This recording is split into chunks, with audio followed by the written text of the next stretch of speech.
you don't exist. Take a perk and a talk of that shit. Money swallowed like sis. Did it perfect in the kid. Got a billion who take on my hate. Look me better put on the road I just spent. I know we got $1 million. The devil that shit ain't not cheaper than again.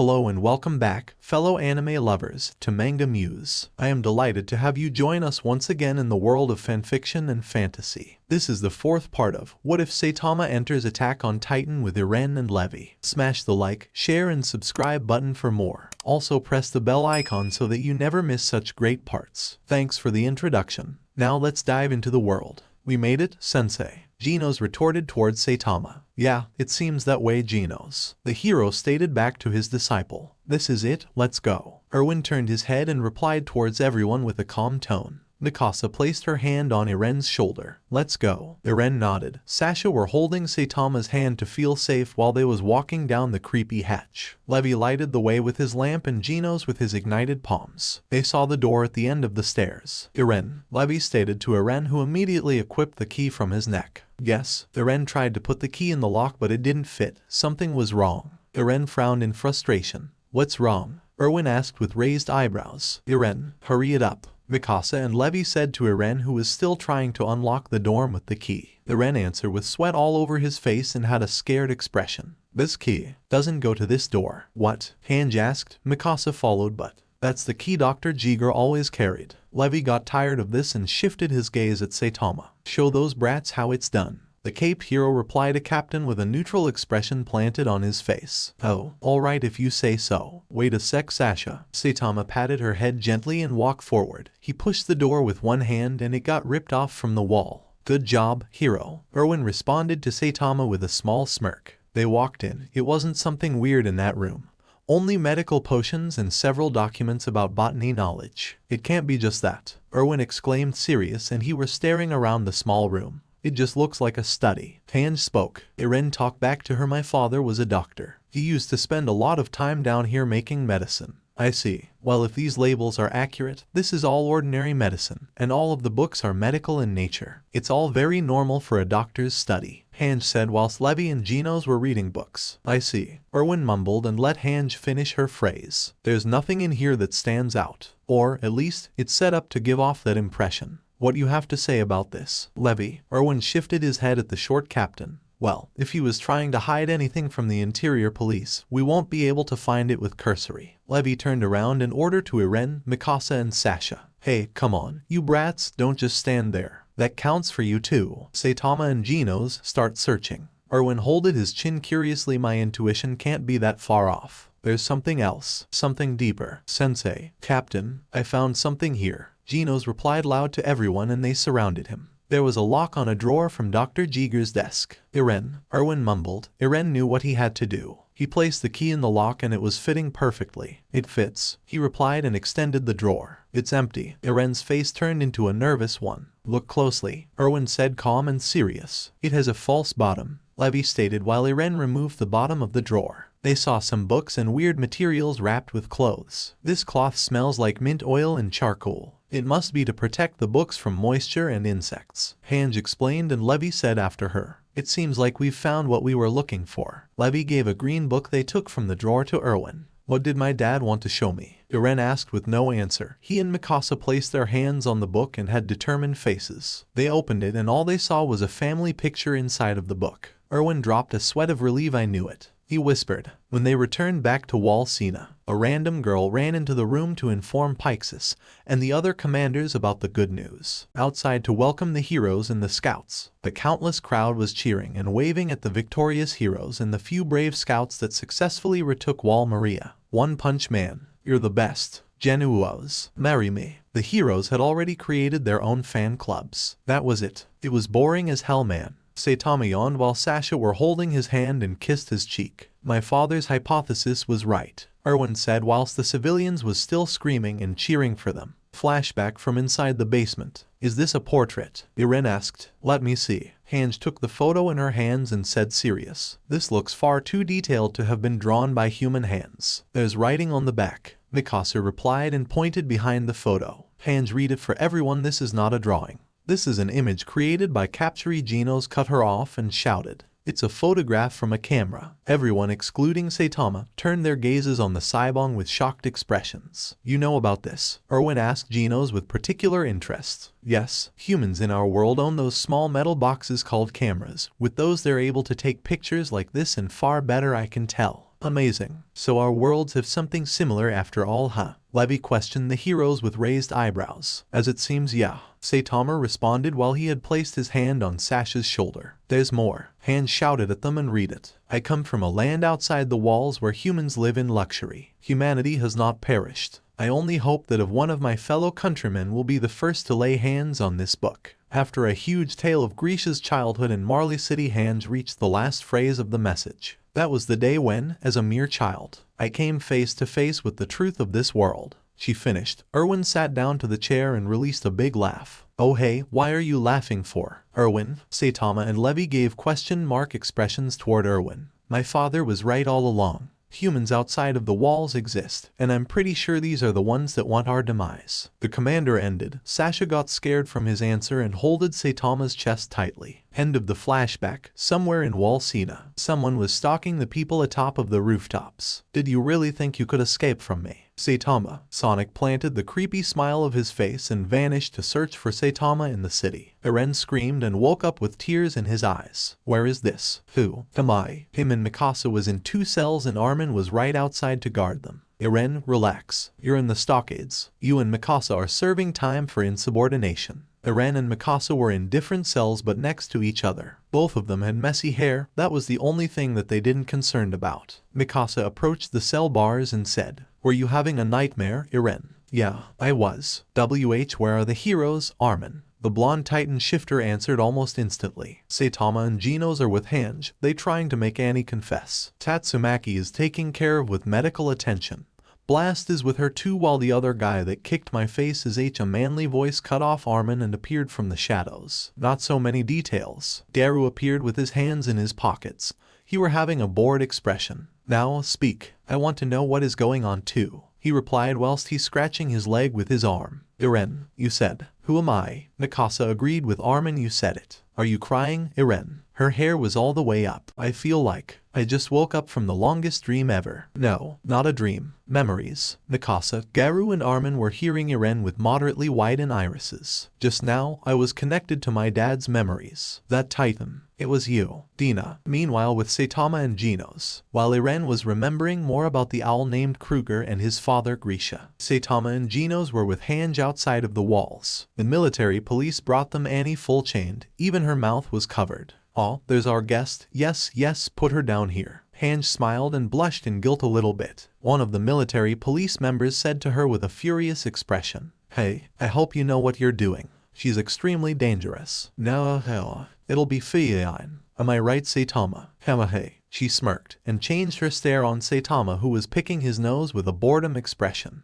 The sun's beams were reflexing from his shiny baldness. Genos stepped back with the military police cause Saitama told him so. Hange nodded to Saitama with a wink. You know what to do. Genos and the police members retreated back on the wall. Hange, you're crazy. She will escape. One of them screamed angry toward her, but Hange cleared her glasses and replied happy. Don't be so dramatic. One-Punch-Man got this. Saitama was staring at them, mumbling atop of the wall, whilst he and Annie were down there and making eye contact. Okay, I'll untie you now. Saitama kneeled and broke Annie's chains with not even trying. You fools, she shouted and bite herself. Saitama got knocked back meters away from the pressure of her transformation, but he stands still after a couple of seconds. The female titan transformed front of Saitama and stared at him with a smile planted on her face. "Ah, I'm guessing we are fighty." Annie didn't let him finish and stomped on him with her giant foot. She didn't stop slamming her foot again and again until she made sure he was dead for sure. After some more stomps she flee away. Hange, you crazy bitch, one of the military police members was about to say, but Hange shut his mouth by screaming. Oh, look, now it's the best part. Annie thought she'd won. Little did she know. Saitama was on top of her right shoulder and he was knocking her nape. We're done. Come out now. The female titan grabbed the bald hero and threw him to the ground. Saitama gave her a face that could be described with words. I'm not impressed at all. You're boring as hell. The hero stood up with only dust and dirt on him and said, "Aw crap, you ruined my suit. Now I have to tell Genos to sew it up again for me." No response from Annie. All she did was to harden her giant hand and clench it into a fist. Oh, you want more? You don't listen, do you? Saitama prepared his fist with a neutral expression. How is he so strong? His strength and speed makes no sense. Annie retorted inside her mind. Her hardened fist broke entirely like thin ice. She fall down to the ground scared. That's not possible. No, it can't be. I have to escape.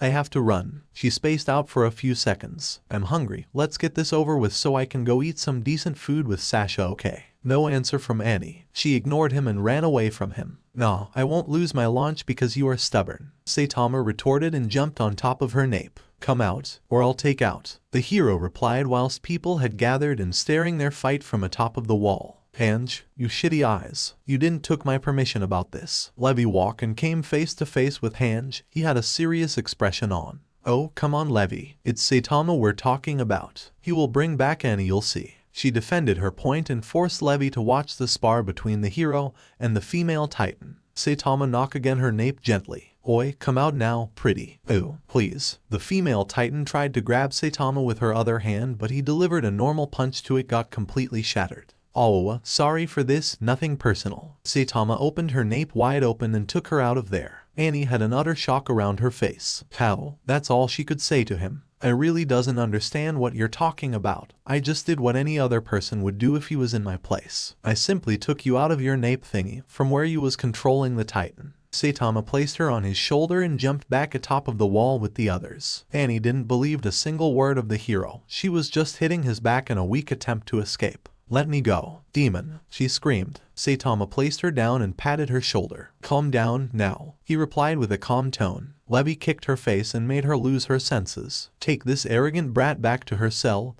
Oi Saitama. The hero shifted his head to Levi. What is it? Queen Historia wants to see you and Eren. Saitama raised his hand and scratched his armpits in a boredom expression. Okay, Hange, you coming with me to Eren and the other two brats. Saitama, you go see the queen, I'll show you first. Alright, Levi. Hange changed her expression and answered to him serious. Saitama followed them. Genos followed his master and the captain. Meanwhile in the cells with Eren, Mikasa and Armin. Armin was sitting on a desk and he was writing informations about the titans. Eren was talking to him and Mikasa in a calm expression. The owl said it was called Ymir's curse. Ymir herself died 13 years after she acquired her powers. Armin raised his head. So I have 13 years to live. And you have. Eren answered for him 8 years. Not even that. It's not true. Mikasa mumbled from her cell to them. No one responded to her and Eren continued. If the bearers of the 9 Titan die without passing on their powers, that power awakens within a baby among the subjects of Ymir. The only explanation is that all subjects of Ymir must be connected in some unseen way.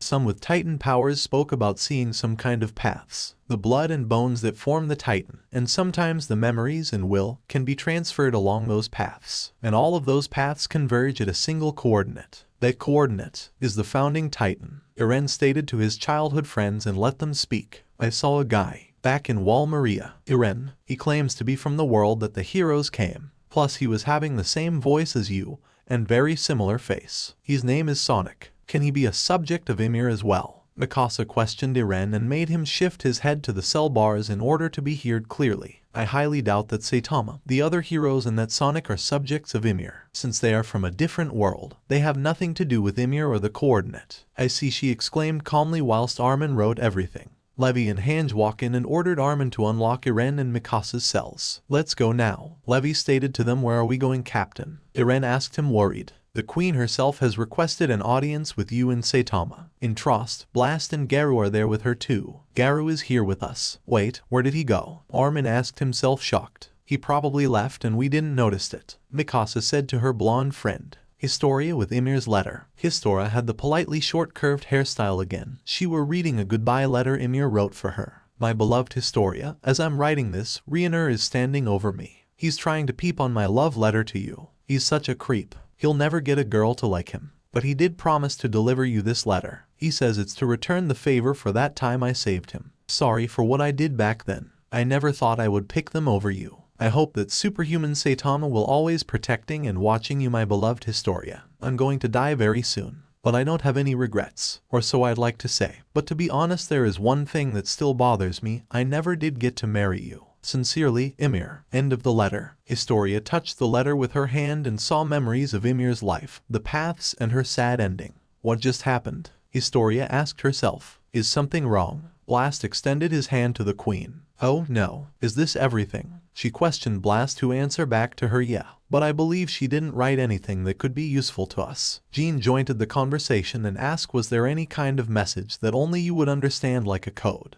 Historia responded to the scout and the blue cape hero. I don't know, but I think there probably isn't one. Ymir was such an idiot. A true idiot. She would always try to hide her embarrassment. I still don't understand. She holded her tears, but a knock on the door made her to clean her eyes. They're here, Levi stated from the other side of the door. Come in, Erwin said to him and opened the door, letting Saitama, Levi, Genos, Hange, Eren, Mikasa and Armin inside. Your Majesty. Everyone bowed, even Saitama a little bit. See, cut that out, it's not even official yet. Historia exclaimed and made them to turn their gazes straight up again. She turned her head to her protector and resumed with a slightly smile on her face. I miss you, my protector, Saitama. You and everyone else here must have been through a lot, haven't you? She asked and continued with a cute face. Meanwhile, I've just been sitting inside the walls, staring out at the southern sky. Saitama nodded to her and changed his expression into a serious one. It's what the heroes do, my queen. We will keep fighting our enemies till you and your people are saved from those titans. I'm glad to hear that from your mouth, protector. Saitama's expression turned back into his goofy one and nodded. Yeah,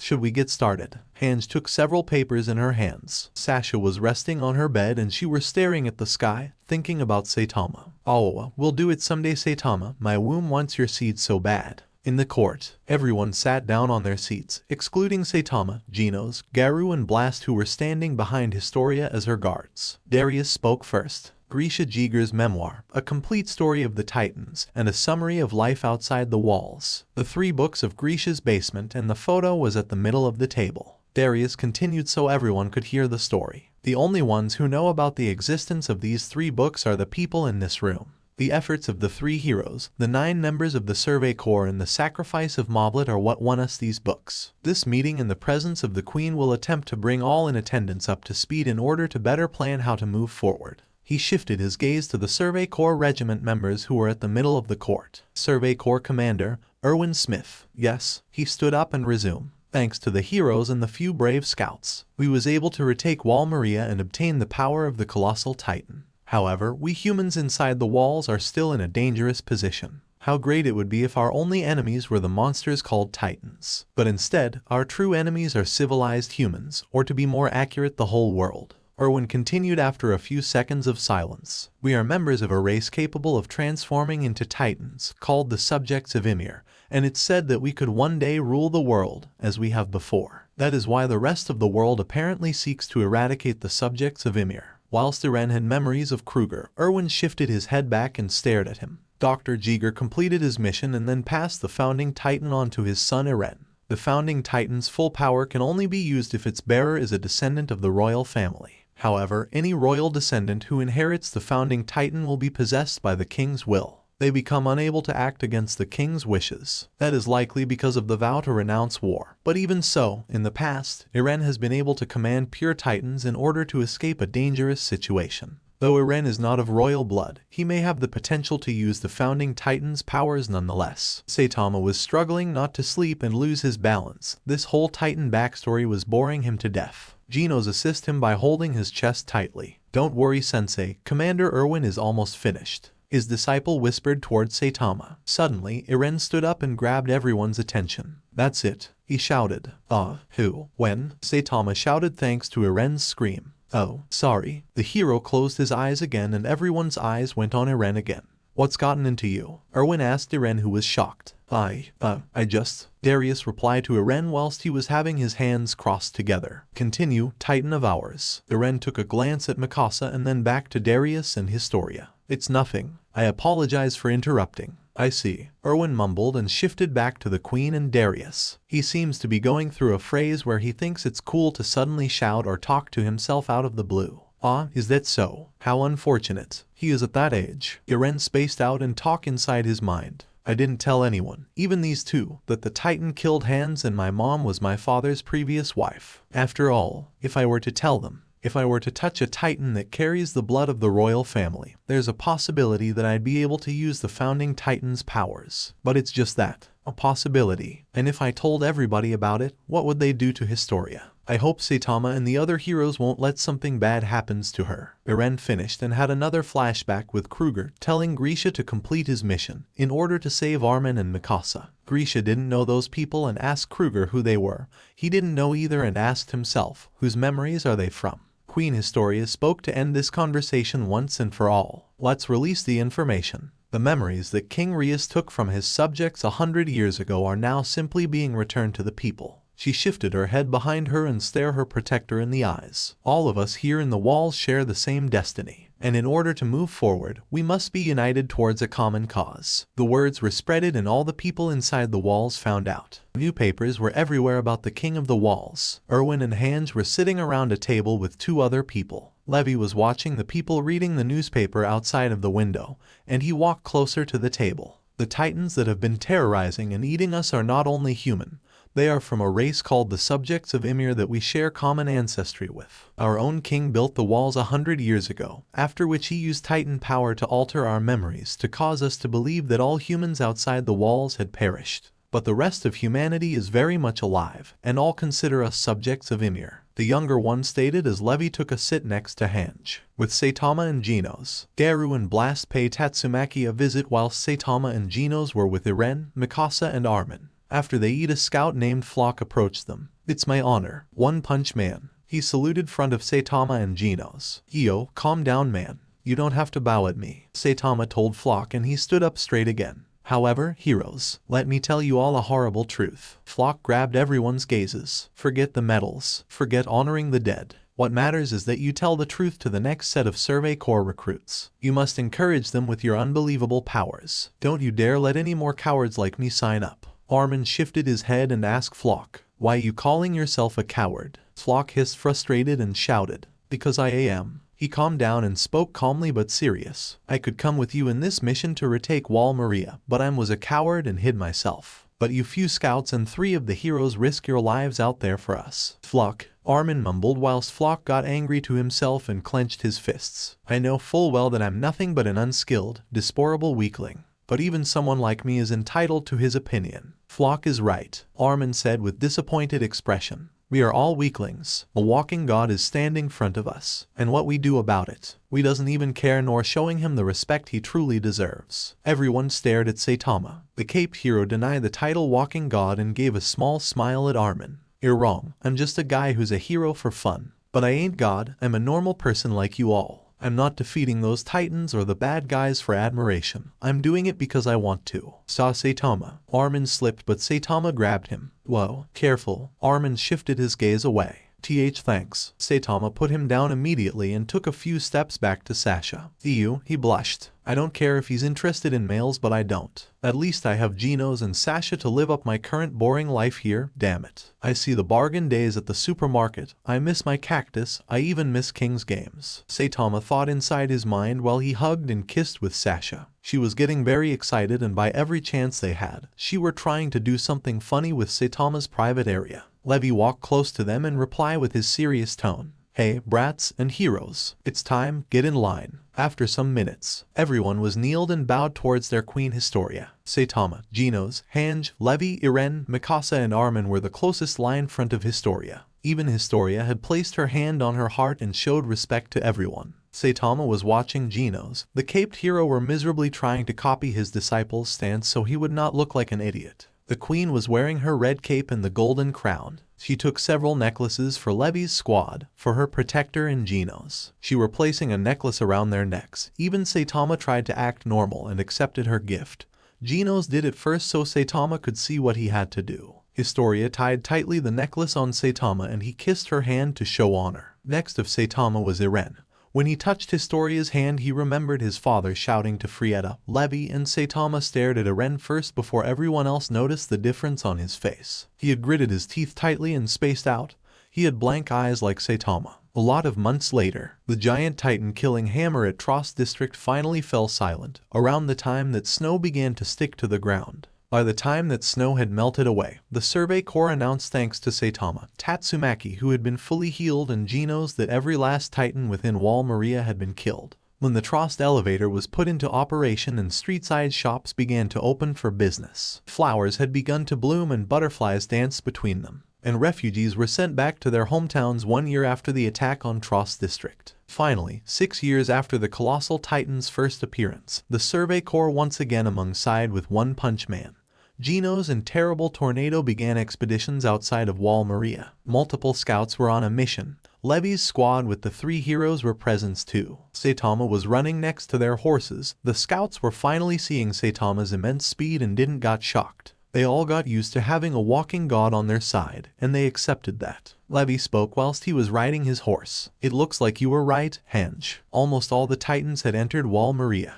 We killed the lot of them in just a year. That just means we can continue on until we get to the objective, she stated toward Levi. Behind them it was Eren, Mikasa and Armin on their horses, whilst Saitama, Genos and Tatsumaki was matching with their speed easily. Nice hair, Eren, Genos stated, and Eren shifted his gaze at him. Yeah, truly Eren's hair had grown longer. He was giving a look of a focused scout. Suddenly they saw a red flare on the sky. A titan, Jean stated to Connie, we finally found one out here. Be careful. They stopped their horses and Sasha pointed with her finger to them. There, can it not move? Connie asked, shocked. With a body like that, the only thing it could do is crawl towards the walls little by little. Sasha replied, it was a fat pure titan. His legs was very small, they couldn't support his weight. Eren walked near and touched the titan's head. Hey, Flock warned Eren, this is someone who was sent to paradise as punishment. One of our own people. Evion was staring at each other. Let's go. We're close, Eren ordered, and they left the titan.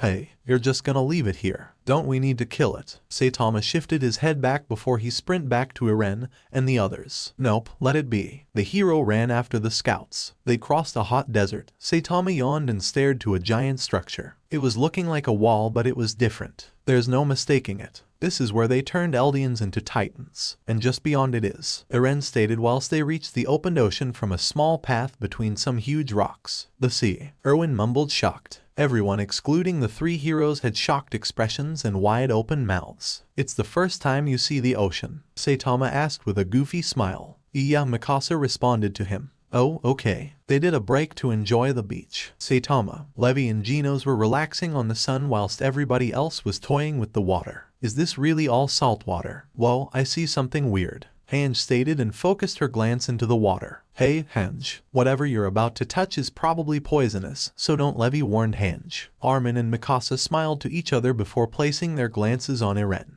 It's just like I always said, Eren. A salt lake so big, merchants could never deplete it even if they spend their whole lives extracting salt. Armin blushed and resumed, it was out here all along. Just like I thought. Eren gave the answer with a calm tone on his voice. Yeah, it goes on forever. Hey, Eren, look at this. On this side of the wall, Eren continued, for Armin is the ocean. And beyond that ocean lies freedom. Eren continued his words while Saitama was talking to Genos, and Jean was playing with Connie and Sasha in the water. That's what I always believed. But I was wrong. The only thing we'll find out there is the enemy. Everything here is exactly like I saw in my dad's memories. Eren pointed with his finger the ocean's horizon. He grabbed everyone's attention and finished his theory with a question. If we kill every last one of our enemies out there, will we finally be free then? Armin were holding something in his palms. It was a seashell. The scene was emotional. Even the 3 heroes knew it wasn't over yet. Saitama's face turned into a serious one and said, it's not the end. Master Saitama. Genos shifted his glance to his master. Genos, it is just the beginning of a war. The caped hero clenched his fist tightly and his determined disciple gave a perfect answer. Sensei, there is no wrong that you can't undo. Genos knew they were all ready to face their new opponents and settle this once and for all. Our heroes were still at the beach. Nighttime had come. Sasha was resting on Saitama's lap while he was next to Genos and Erwin. They were watching the endless sky with countless of stars. I can't believe what we have discovered about humanity and our brand new foes. And it's all thanks to you heroes. If you wasn't with us in Shiganshina, we wouldn't make it without casualties like hundreds deaths of soldiers, Erwin said and grabbed Saitama's attention. Oh, it's our job to protect and help people. We can't let them risk their lives out there against villains and monsters, Onepunchman stated whilst he was patting Sasha's head. Exactly, Commander Erwin. As long me and my master are around, humanity has nothing to fear of. We will exterminate whoever try to destroy the innocents called subjects of Ymir, Genos exclaimed and took both Saitama's and Erwin's gazes. Ah, yes, the subjects of Ymir. It seems me, Levi, Hange and everyone else in the 3 walls are those called subjects. Erwin continued while he was toying with the cold sand and placing his palm underneath it. Unfortunately, I don't think the same about you heroes, since you came from another world. You have nothing to do with the curse of Ymir nor the history of our cruel world. But you are really here and helping us with your immense strength and superpowers. That's enough for everyone to believe that freedom exists outside of the walls. The commander stared at the stars and finished his words. From another world. Yeah, Saitama mumbled with a neutral expression while he was staring the dark sky being lighted with stars. How about you tell me more about your world now? I want to know like everyone else here. Erwin got interested in finding out more about the world of the heroes. Good point, how about you tell us too? Levi and Hange approached them and sat down around them. Genos, can you please tell them cause I feel sleepy? Saitama's disciple nodded and shifted his head at Levi while Hange and Erwin were watching and hearing with particular interest. Alright, I have a lot of memories from our world. From where should I start? Genos holded his chin thinking. Tell us about your society, Erwin said with a serious and excited tone at the same time. Very well, here goes. Genos cleared his throat and began the tale of their own world. Our society lives in freedom. They have built cities with countless and multiple-story buildings. Our world's technology is far beyond of what you people know, and the brainless beasts you call titans are nothing compared to the monsters of our world. Saitama told us a year ago a little bit about those monsters. Are they truly how he described them to us? With claws and sharp teeth, Hange asked while she gave a big smile toward Genos. That's the most common features you will see on a monster of our world. Most of them possess powers like us and they trying to cause terror and chaos, but that's why the Hero Association exists. To send all of those monsters back to hell. Genos took Eren's, Mikasa's and Armin's attentions, who were sitting a few meters away. From what you're saying, our blades would be useless against a monster from your world, right? Levi raised his eyebrow and told Genos with his serious tone. If the monster's threat level is beyond Tiger, yes, they would be completely useless. Genos said and nodded. What you mean threat? Hange cut Levi off and replied, there was ever a time you and Saitama spar against each other. Genos changed his glowing eyes gaze and placed it on Hange. I'm surprised you're curious about something like that. Yeah, there was once long time ago. When I had doubts about my master's power, I asked him to fight me in the first place. He agreed and then we set off. What happened next? Hange asked with blushed cheeks and a massive smile. I failed miserably. In the entire fight I thought I had a chance against my sensei, but I was only fighting his afterimage. He was too fast for me to notice at the beginning. At the end when I told him to be serious for the fight he changed mood. He appeared front of me serious and before I could react he reappeared behind me and launched a punch so big that could be described with only one word. Death. Genos stopped and stared at Hange. She was shocked from hearing such babble. How didn't you die? Levi asked and Genos answered him. He stopped 1 inch before his punch landed on my face. I would be dead if that was a direct hit. But my sensei showed mercy. After that his mood changed into his calm looking one and patted my face, telling me it's time for lunch. Of course I agreed and followed after him with utter shock. Erwin smiled and said good for everyone to have Saitama on our side. Genos nodded and responded. Indeed, my master is the strongest hero. No monster, human or titan can defeat him. Saitama looked away and focused his gaze on Sasha while she were sleeping on his lap. Your society lives in peace, you said. Eren asked calmly. Genos, yeah, like I said before. The cyborg stated with a serious expression. Would you mind joining us here? Eren asked Genos with interest in his tone. Alright. Genos stood up and left his sensei and the others. He sat down next to Eren's trio group. So Genos, we heard quite a lot of impressive things your world have. Eren replied and Genos answered immediately. Compared to this world, yes I agree. The cyborg's gaze shifted on Mikasa whilst she was staring the sea. Hey, are you okay? Mikasa, Genos asked her with a slightly nerve. Me? No, it's nothing. Genos didn't fall for that, he insisted. You are sweating, there's something you can't tell us. Armin joined the conversation worried. Genos is right, is there a problem? Mikasa. No, I'm just tired and need sleep. Thank you all for showing interest though. She laid down and turned her head away to end the conversation. Never mind, oh, I guess we all need sleep. Armin exclaimed to them. Both Genos and Eren nodded in agreement. They closed their eyes and slept peacefully. A few hours later, it was still night, everyone were sleeping, but suddenly Mikasa heard a weird cracking noise and woke up. She thought inside her mind, could it be I need to investigate this alone. She get up slowly without waking and alerting anyone else. She walked several meters away from the camp, but didn't saw anyone nor a titan. You are full of surprises, Mikasa. She heard a very familiar voice behind her and turned around almost immediately to explain. Eren, let me explain. She got shocked. It wasn't Eren but the guy that had the same voice. Speed 0 sound Sonic. Sonic. She blushed and covered her face with her red scarf. You knew M was following you all these months, am I right? Sonic asked her with crossed arms. Why yeah, I did knew it. I even remember what you told me back then. In Shiganshina. Sonic smirked hearing her words and respond. True, I didn't lie about that. Stay close to Saitama and you will keep seeing me around. Why don't you kill him now? He's asleep. She said determined. You don't care about him at all. You are in the same group. Sonic asked her. That bald man ruined my life as long as he first appeared. He has strength, power, speed, courage, but most of us lack that. If he wasn't here, I could protect Eren on my own. Mikasa answered furiously. I see. Sonic mumbled. So please Sonic, kill him now. It's your chance. We will all get rid of that bald bastard. No, I need to kill him when he knows about his demise. I will defeat him on 1v1 combat someday. Sonic finished and clenched his fists. Fine, if you say so then. So Sonic, can you tell me when you fought with Saitama? Mikasa asked whilst her scarf had her shy face all covered. I have fought him 3 times. Every time I was failing to even injure him. The guy seems invincible, but I won't stop. I still have those horrible memories when he defeated me again. Front of his apartment. Sonic walked closer to Mikasa and she exhaled in embarrassment. I remember. Saitama decided to fight me seriously due to my persistence, to which I gleefully replied that I will show Saitama my newly developed technique. Even 10 after images wasn't a challenge against Saitama. He did one of his moves and it was all over for me. Mikasa shook her head to console Sonic. Strength is not above all Sonic. Immense and supernatural power only brings negative emotions to everyone else around that person who possess it. Like jealousy, egotism and even greed. Everyone else including you and I lack of that.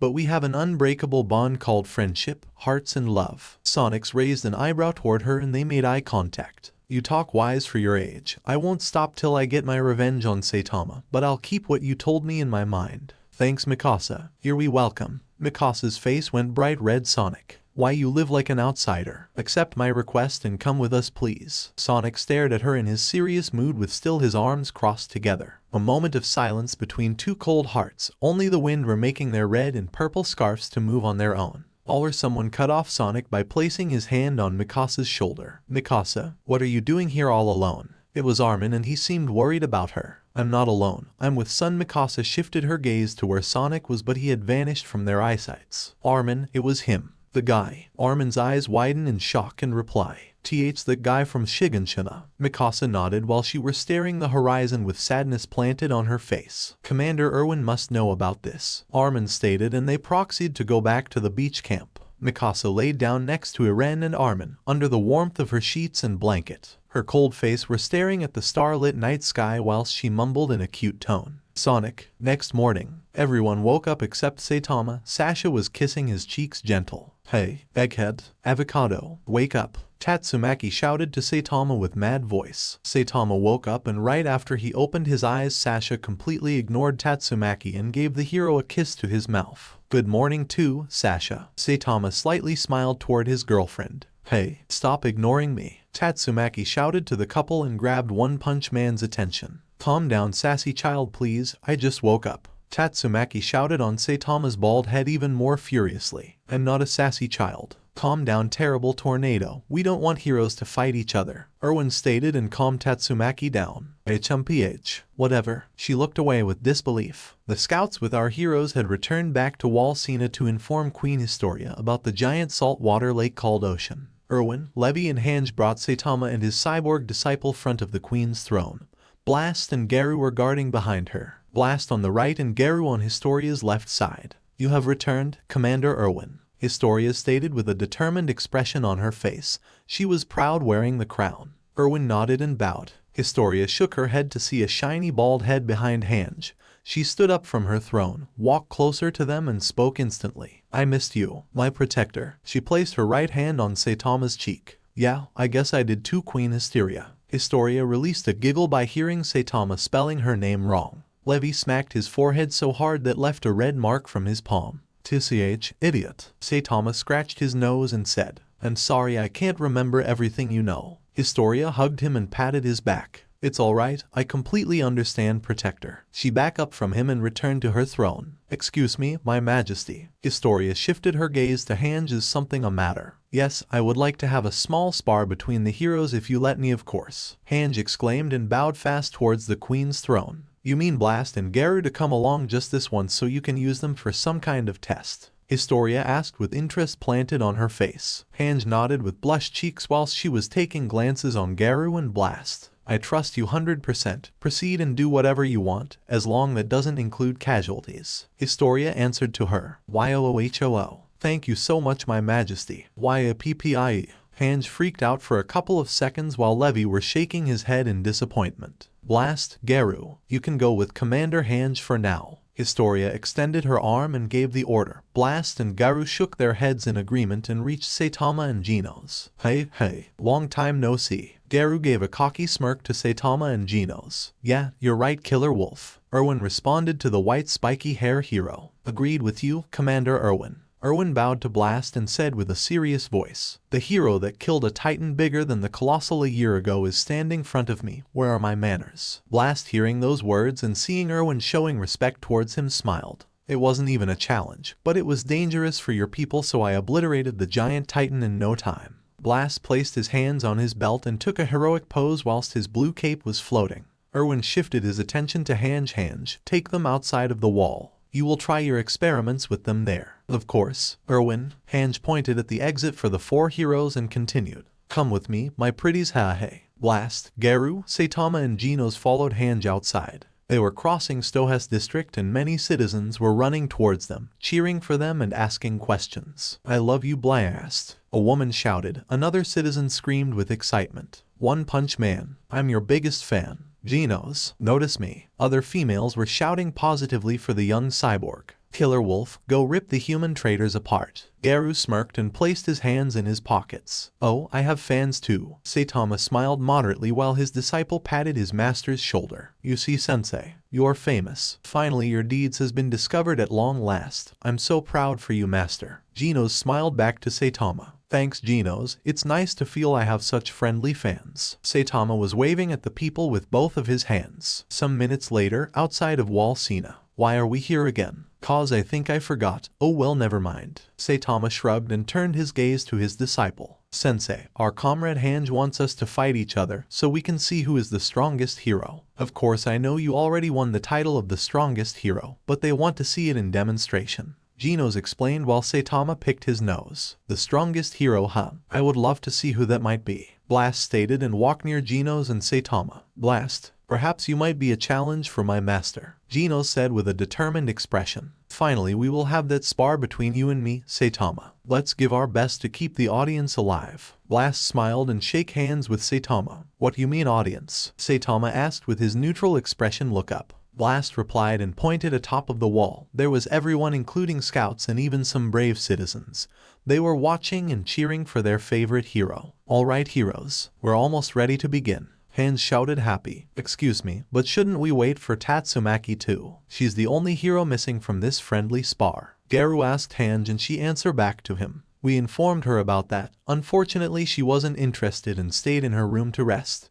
But no matter. We can do this with you too. Hange smirked toward Garu. He nodded and shifted his gaze against his opponent. I see, we going at it now, huh? Demon Cyborg. Garu took a positive response from Genos while he aimed his incineration cannon at Garu. Indeed, my master will fight Blast and we will fight each other, just to see who will come out to the top as the strongest hero. Of course, after I defeat you, I won't be a match against my sensei and I'll instantly surrender. Hua, you will do what? I have already beaten you in our world, Demon Cyborg. I will do it again here. Garu took his martial arts stance and glared daggers towards Genos. Hange returned back on the wall by using one of the elevators. I will finally witness who is the strongest. Hange blushed from her thoughts. I want to fight too. Hange froze and changed her gaze. It was Mikasa staring at her with a cold expression. You kidding, right? Mikasa, Armin shouted scared. The heroes were beyond even from Levi's power level. No, I'm not. I want to go down there and fight too. And I definitely want to fight Saitama first. She wasn't joking around. Mikasa prepared her blades, gear, and she even equipped thunder spears. Fine, go. But don't get yourself hurt, or don't feel any uselessness by not doing a scratch on One Punch Man.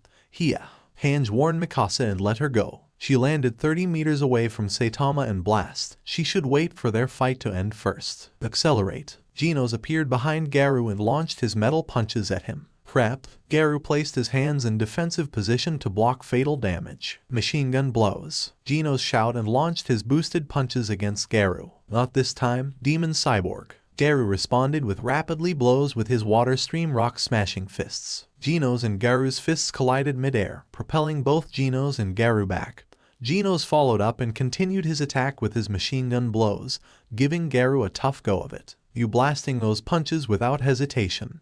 Demon Cyborg. But I won't lose to you. Garou finished his words and dodged Genos' punches, appearing behind him with immense speed and launching a devastating kick. Almost. Genos said serious and dodged Garou's kick, grabbed his leg and throwing him on a nearby tree. TCH. Damn Demon Cyborg. Since when he got such agility and speed? Should I use Godslayer attacks? Garou spaced out while Genos launched himself forward with his boosters from inside his metal palms. I can't see a thing. Mikasa replied inside her mind with awe. We ain't done yet, Garou. Rocket Punch Genos stated calmly and punched Garou with extreme force with the aid of boosters inside his lower arm. When did Genos' rocket punch collided with Garou's face, making him cough blood from his mouth. After the punch, Genos' arm retracted back to its previous state, ready to give up. Garou. Genos was still on guard whilst Garou was dizzy from the previous attack. Give up? Me? Yo, you must be kidding. Garou ran towards Genos and clenched his fists. You never learn. Incineration Cannon.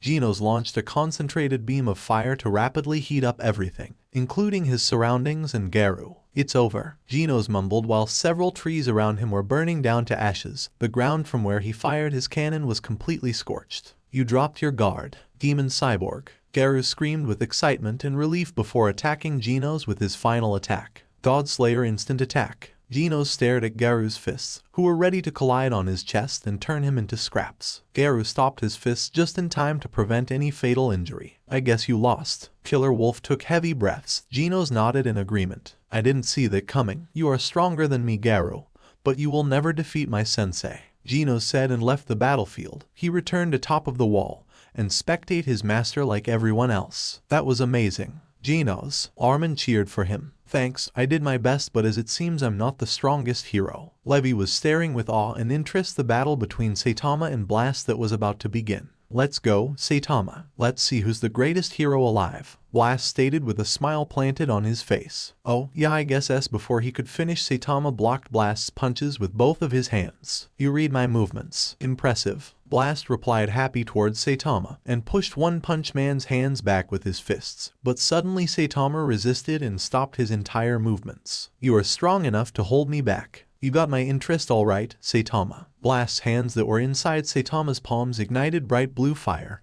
and burned the caped Baldy's red gloves. Oh come on, my gloves. Saitama groaned with a moderately angry and dumb expression. The entire battlefield around them was getting shattered into pieces. It was like two Titan shifters were fighting each other. Saitama, you will be really useful. The subjects of Ymir need your help greatly. Eren mumbled as he stared at the battle. Eren. Armin shifted his attention at his childhood friend. Saitama will be the one that will free our people from the true enemies. Eren said determined. Erwin was watching the fight next to Levi. Who you think will win? Erwin asked Levi with a calm tone. You seriously asking me that? Levi raised an eyebrow at the one-handed commander. Yes, I do. Levi sighed and responded the winner will obviously going to be Saitama. Erwin chuckled while he placed his gaze on the battlefield. Blast will win Levi. He defeated Rodriguez in an instant, who was a Titan larger than the Colossal. Just you wait, Erwin. Levi rescripted with his serious voice while they were watching the battle of the strongest heroes. One Punch Man. You're the best hero, a citizen shouted and cheered for Saitama. No way, One Punch Man might be strong, but Blast has killed a Titan twice larger than the Colossal Titan, and in an instant. Another man replied while he gave a cocky smirk to his friend. Both Blast and Saitama were hearing the people cheering for both of them. What an audience, Saitama said with a blank expression. Careful now, I bite back. Blast stated and punched Saitama's face. The blue fire collided with Saitama's face, but he didn't show any negative emotions about it. Onepunchman grabbed Blast's fist and pulled it out of his face. Blast's eyes widened in surprise. Wow, not a single scratch, eh? He mumbled towards Saitama. This is a friendly match, so you don't mind if I kick your ass a bit, right? Saitama asked Blast gently. It is a friendly match, no hate, but did I hear that right? Kick my ass. I was about to say the same to you, Blast exclaimed whilst everything around them was turning to debris. The scouts and citizens could feel the entire wall shaking, a feeling of an earthquake. Captain Levi, Jean shouted and took Levi's attention. What is it? Levi said furiously to Jean cause he disturbed him. We better tell them to stop. Look, the wall. Jean screamed with fear and frustration befalling him. He wasn't wrong. Wall Cena was cracking in multiple areas. Shit. If they keep this up, it will collapse. Levi shouted and grabbed Hange by her chest. Tell them to stop. Their battle is making the wall tremble. It will even collapse to pieces if they won't stop. Levi ordered Hange to put an end to this nonsense. I'm sorry, Levi. I didn't know they were that strong, that they can make the entire wall tremble. Don't just standing there. Levi squad, take the citizens back to safety. Use the elevators. Hange, since you didn't know what would happen, it's entirely your responsibility to stop Saitama and Blast. I'll help with the citizens too. Genos exclaimed Sirius and Erwin nodded. Everyone obeyed toward their commander Erwin. Hange used her gear to reach Saitama and Blast, but she was keeping a distance cause of the dust and debris. Mikasa is down there too, Armin said and grabbed Erwin's gaze. We must imd. Someone cut off Erwin and answered to Armin with a calm voice. I'll go for her. Do whatever you was about to do. Armin felt relieved and turned around to face a familiar voice and face. Thank God, Eren. You must train. Armin froze and stared at the outsider. You're not Eren. You're. The blonde titan shifter felt a few cold drops of sweat falling from his forehead. No time for talk, the modern ninja said and disappeared from Armin's and Erwin's gazes. Who was that? Erwin shifted his serious gaze to Armin. I'll explain. Everything. Armin mumbled embarrassed. Meanwhile with Saitama and Blast. Saitama saw what was going on because of their fight and replied to Blast. We should stop. We making a huge mess. Blast didn't hear what Saitama was about to say and grabbed his leg.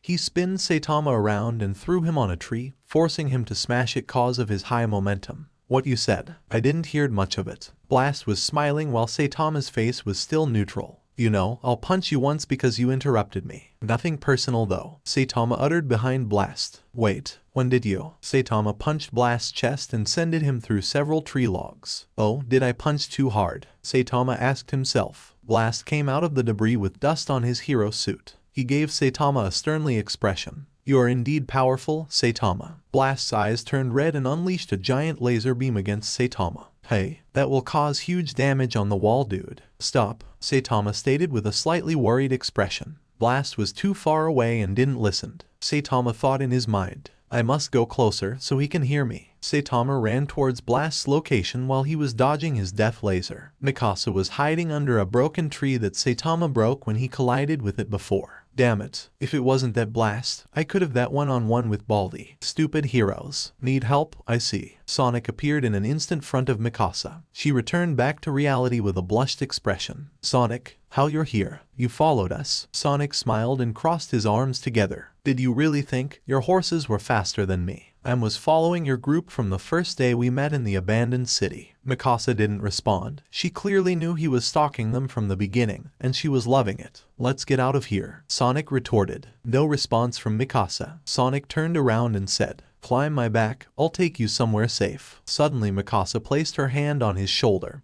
He turned around confused. This is no time for fooling around. Calm, she cut him off and kissed him. Sonic didn't saw that coming but didn't deny it either. They completely ignored the earthquake and the battle between Saitama and Blast. They just enjoyed the emotional moment they had together. After some seconds they stopped and took deep breaths. Mikasa laid on Sonic's chest. I'm hearing your erratic heartbeat. It's fast beats playing a melody only I can hear, she stated. Sonic didn't respond. He only patted her head slowly. We gotta go, he said and took her gaze again.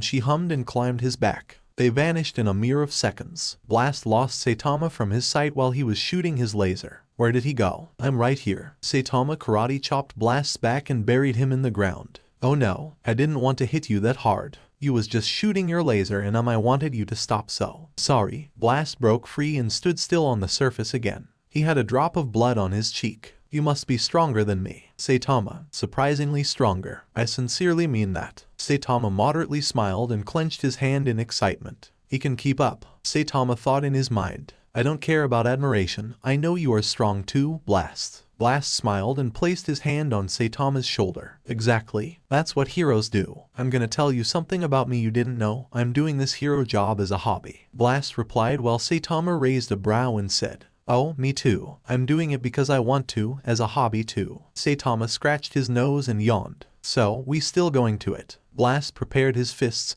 and the fire glow brighter. No, cause we destroying everything on accident. Look around us. We doing more harm than helping. I know Hanjo wanted to test something, but this is stupid. You mean Commander Hanj, not Hanjo, hahaha. Blast laughed a bit. Whatever, yeah Hanj, but because of us someone could be dead today. Saitama answered. Blast lowered his fists and the blue fire went off. Oh my god, you're right. This is what you've been trying to tell me before. Saitama nodded. I'm sorry, I overreacted a bit. Because you are the first and I bet the only one that is stronger than me. Saitama shrugged and had a neutral expression once more. Hanj took the chance and approached them. That was AWESOOME. She shouted and hugged both Saitama and Blast. Saitama and Blast stared each other and deadpanned. Meanwhile in the cells of Walsina. Help, my stomach hurts. Annie was shouting to the guard outside. Like hell I'm falling for that. You murderous bitch. He groaned to her. When I get out of here I will the guard cut her off and mock her. Blah, blah, blah. Empty threats from a caged bird. And you can't even turn into a titan to escape. Oh, what a tragedy. I hate to admit it, but he's right. I can't turn into a titan down here. The space is too small and the entire building above will collapse on me. I need to find another way to escape. Alright, I give up. You won, but can you do me a favor, since I will die in this rotten place? Annie asked the guard with a cute expression planted on her face. What favor? He raised a brow and reached her. I would like to have sex with a man and you're exactly my type. She blushed to him. What? You really like middle-aged men? You indeed are a dirty girl, huh? He said and placed his hand on his chin. Alright, I'll do it, but don't try anything funny, sweetie. The man couldn't resist Annie's charming anymore. He unlocked the metal bar's door and entered inside the cage with her. Oh, yes, make me yours, daddy. Annie shook her booty to him while the man was drooling and extending his arms towards her. Now, Annie screamed inside from her mind and launched a heavy kick on the man's face, forcing him to hit his head on the wall and die instantly. Sick prick, she replied to his dead body while she stepped on his face with her boot. Annie took the keys from his belt and unlocked the cage without anyone else noticing. She reached the surface once more. She was able to hide from the guards and reach high ground, the rooftops. I need to escape, find Riener and the others, she thought to herself, determined. Huh? She saw a guard on the empty street. He was one of the scouts and he was wearing ODM gear. That's my ticket out of here, she exclaimed and rushed on her target. She appeared from behind him and chalked him to death. She stealed his gear and equipped it. I need to leave the walls immediately, before someone bald with a yellow suit sees me. If that happens, it's over. She was worried about Saitama. She clearly knew if he find her and step in her way, One-Punch-Man will stop her easily. On top of Walsina with our heroes and scouts, Mikasa appeared on Sonic's back next to Erwin. They were too fast for Erwin to spot them in the first seconds. While the commander felt shocked and took a few steps back to see Mikasa and the new individual with her. How you rescued her so fast? Erwin asked, shocked, but he was quite curious to find out too. I'm even faster than sound itself. I am Speedo Sound Sonic. Erwin holded his chin. You came from another world, like Saitama and the other heroes. Sonic smirked and responded to him. Saitama, me and him are not the same. You certainly mistaken, but you don't need to know any further details about it. Sonic uttered and helped Mikasa to stand up straight, cause she got dizzy from the fast ride. So, that means you're not staying with us. Erwin had a glimpse of hope to have Sonic on their unstoppable team. The ninja smiled and crossed his arms together. Hey, not a chance. Sonic vanished in an instant from their eyes. Such speed. Even that stranger Sonic has outclassed Levi. Erwin had widened eyes and shifted his gaze at Armin. Commander, look. Hanj stopped them finally, Armin said and pointed to the hero's direction. Thank God, we won't try something like that again.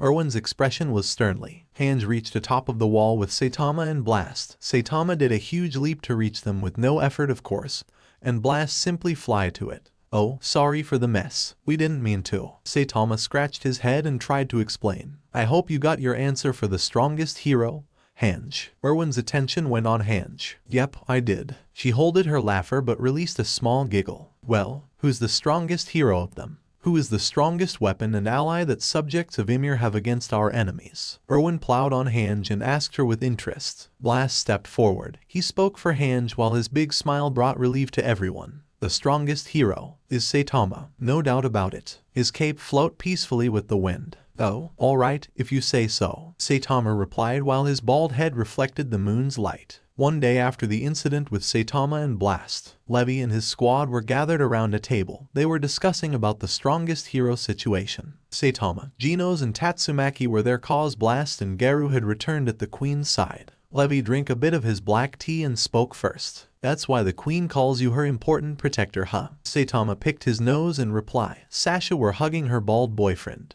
It seems that way. That Blast guy was pretty strong too. He wasn't going down. I wanted the fight to continue but we was destroying everything. Sasha took Saitama's attention with a kiss on his lips. Never mind, I wanted to tell you some. Oh, give me a sec. Saitama raised a finger at Levi. He cut him off and kissed Sasha back, leaving her paralyzed from happiness. Alright, go on. Saitama gave permission to Levi. Captain's expression turned even more serious. Did you just give me an order? Levi gritted his teeth slightly. No, of course not. I just told you to proceed and tell me what you wanted to tell me. Saitama uttered worried toward Levi. Levi knew Saitama was weak with words and mind games, but he was honest. Okay, I believe you. Levi calmed down and relaxed once more on his chair. Mikasa were glaring daggers at Saitama. They accidentally made eye contact and Saitama waved at her from the other side of the table. She thought inside her mind, if I could kill him right here, right now, it would be a blessing. Sonic would love me even more. That much hate I have for Baldi is the opposite for Sonic.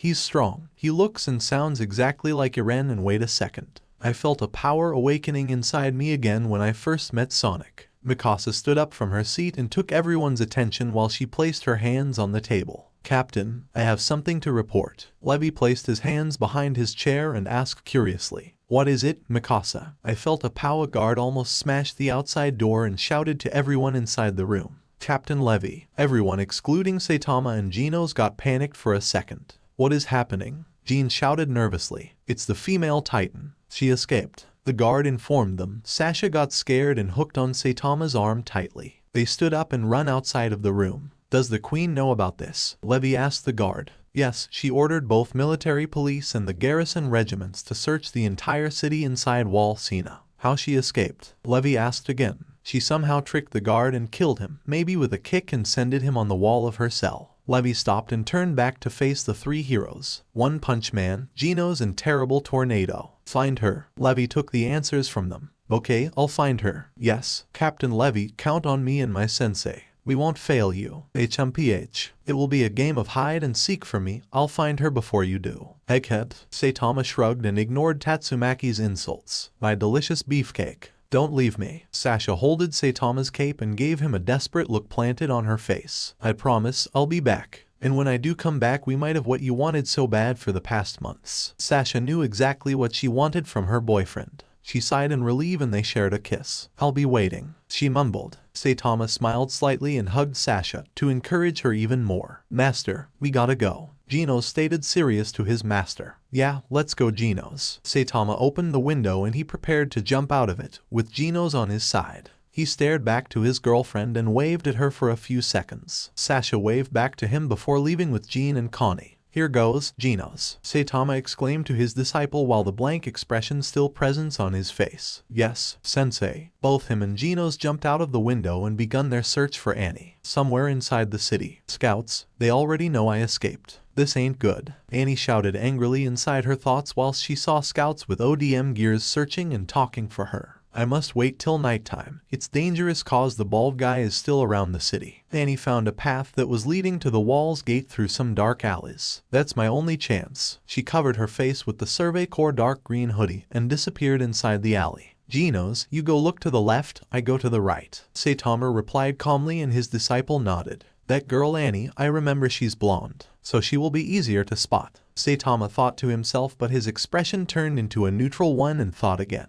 I'm hungry. I wonder what food they'll give me if I find her first. Saitama kept searching for several hours, but with no luck at all. The moon rised on the sky and lighted it with countless of stars. Saitama finally spot a weird scout-looking person in a dark alley, reaching for the wall's gate. This should be Annie. he said to his mind while he jumped towards her location. Suddenly Saitama stopped on a rooftop and felt something strange. Something is coming. He felt the wind increasing its speed considerably. Oh, hey someone with a Survey Corps outfit rushed onto Saitama and launched a kick in his guts, pushing himself and Saitama into the dark alley. The stranger punched Saitama multiple times in the face before they reached the ground. The stranger flew up and let Saitama hit the ground with his back. Saitama's expression was tremendously confused.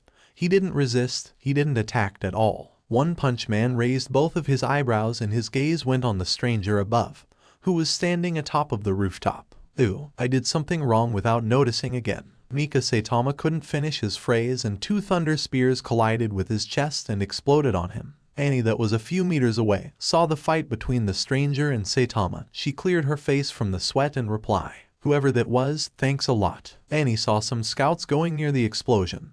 They left the gate to see what happened. "Goodbye, fools." Annie propelled herself towards the gate. Nobody saw her and left without any casualties. Her escape mission was a success. "I must head back to Marley. I will transform soon cause I'm running out of trees," she exclaimed, determined inside her thinker while she flew away from Wall Sina. The smoke cleared out and Saitama was still on the ground but without a single scratch on him. The hero scratched his temple while the stranger disappeared from his sight. "Oh, she left. Phew, she didn't rip my suit at least. Only a few holes and dust." Saitama stood up and cleared his suit. Levi and 3 random scouts approached Saitama's location. "What the hell was that?" Levi asked with his sternly face. "Nothing," Saitama answered back. "That was an explosion of a thunder spear. No, it should be more than one thunder spear. The explosion was extremely loud for just one." Levi was clever about the situation. "Yeah, I did something bad again that I don't remember, and I pissed her off. Again." Saitama stared at the moon and then back at Levi. "It was Annie." Levi questioned the hero with particular interest. "Yeah, at first I saw her, but then I lost her when." "You know what, it's not important." Saitama walked away but Levi grabbed his cape tightly. "If it wasn't Annie, who used thunder spears against you?" Levi's gaze shifted to the guards behind him and then back to Saitama.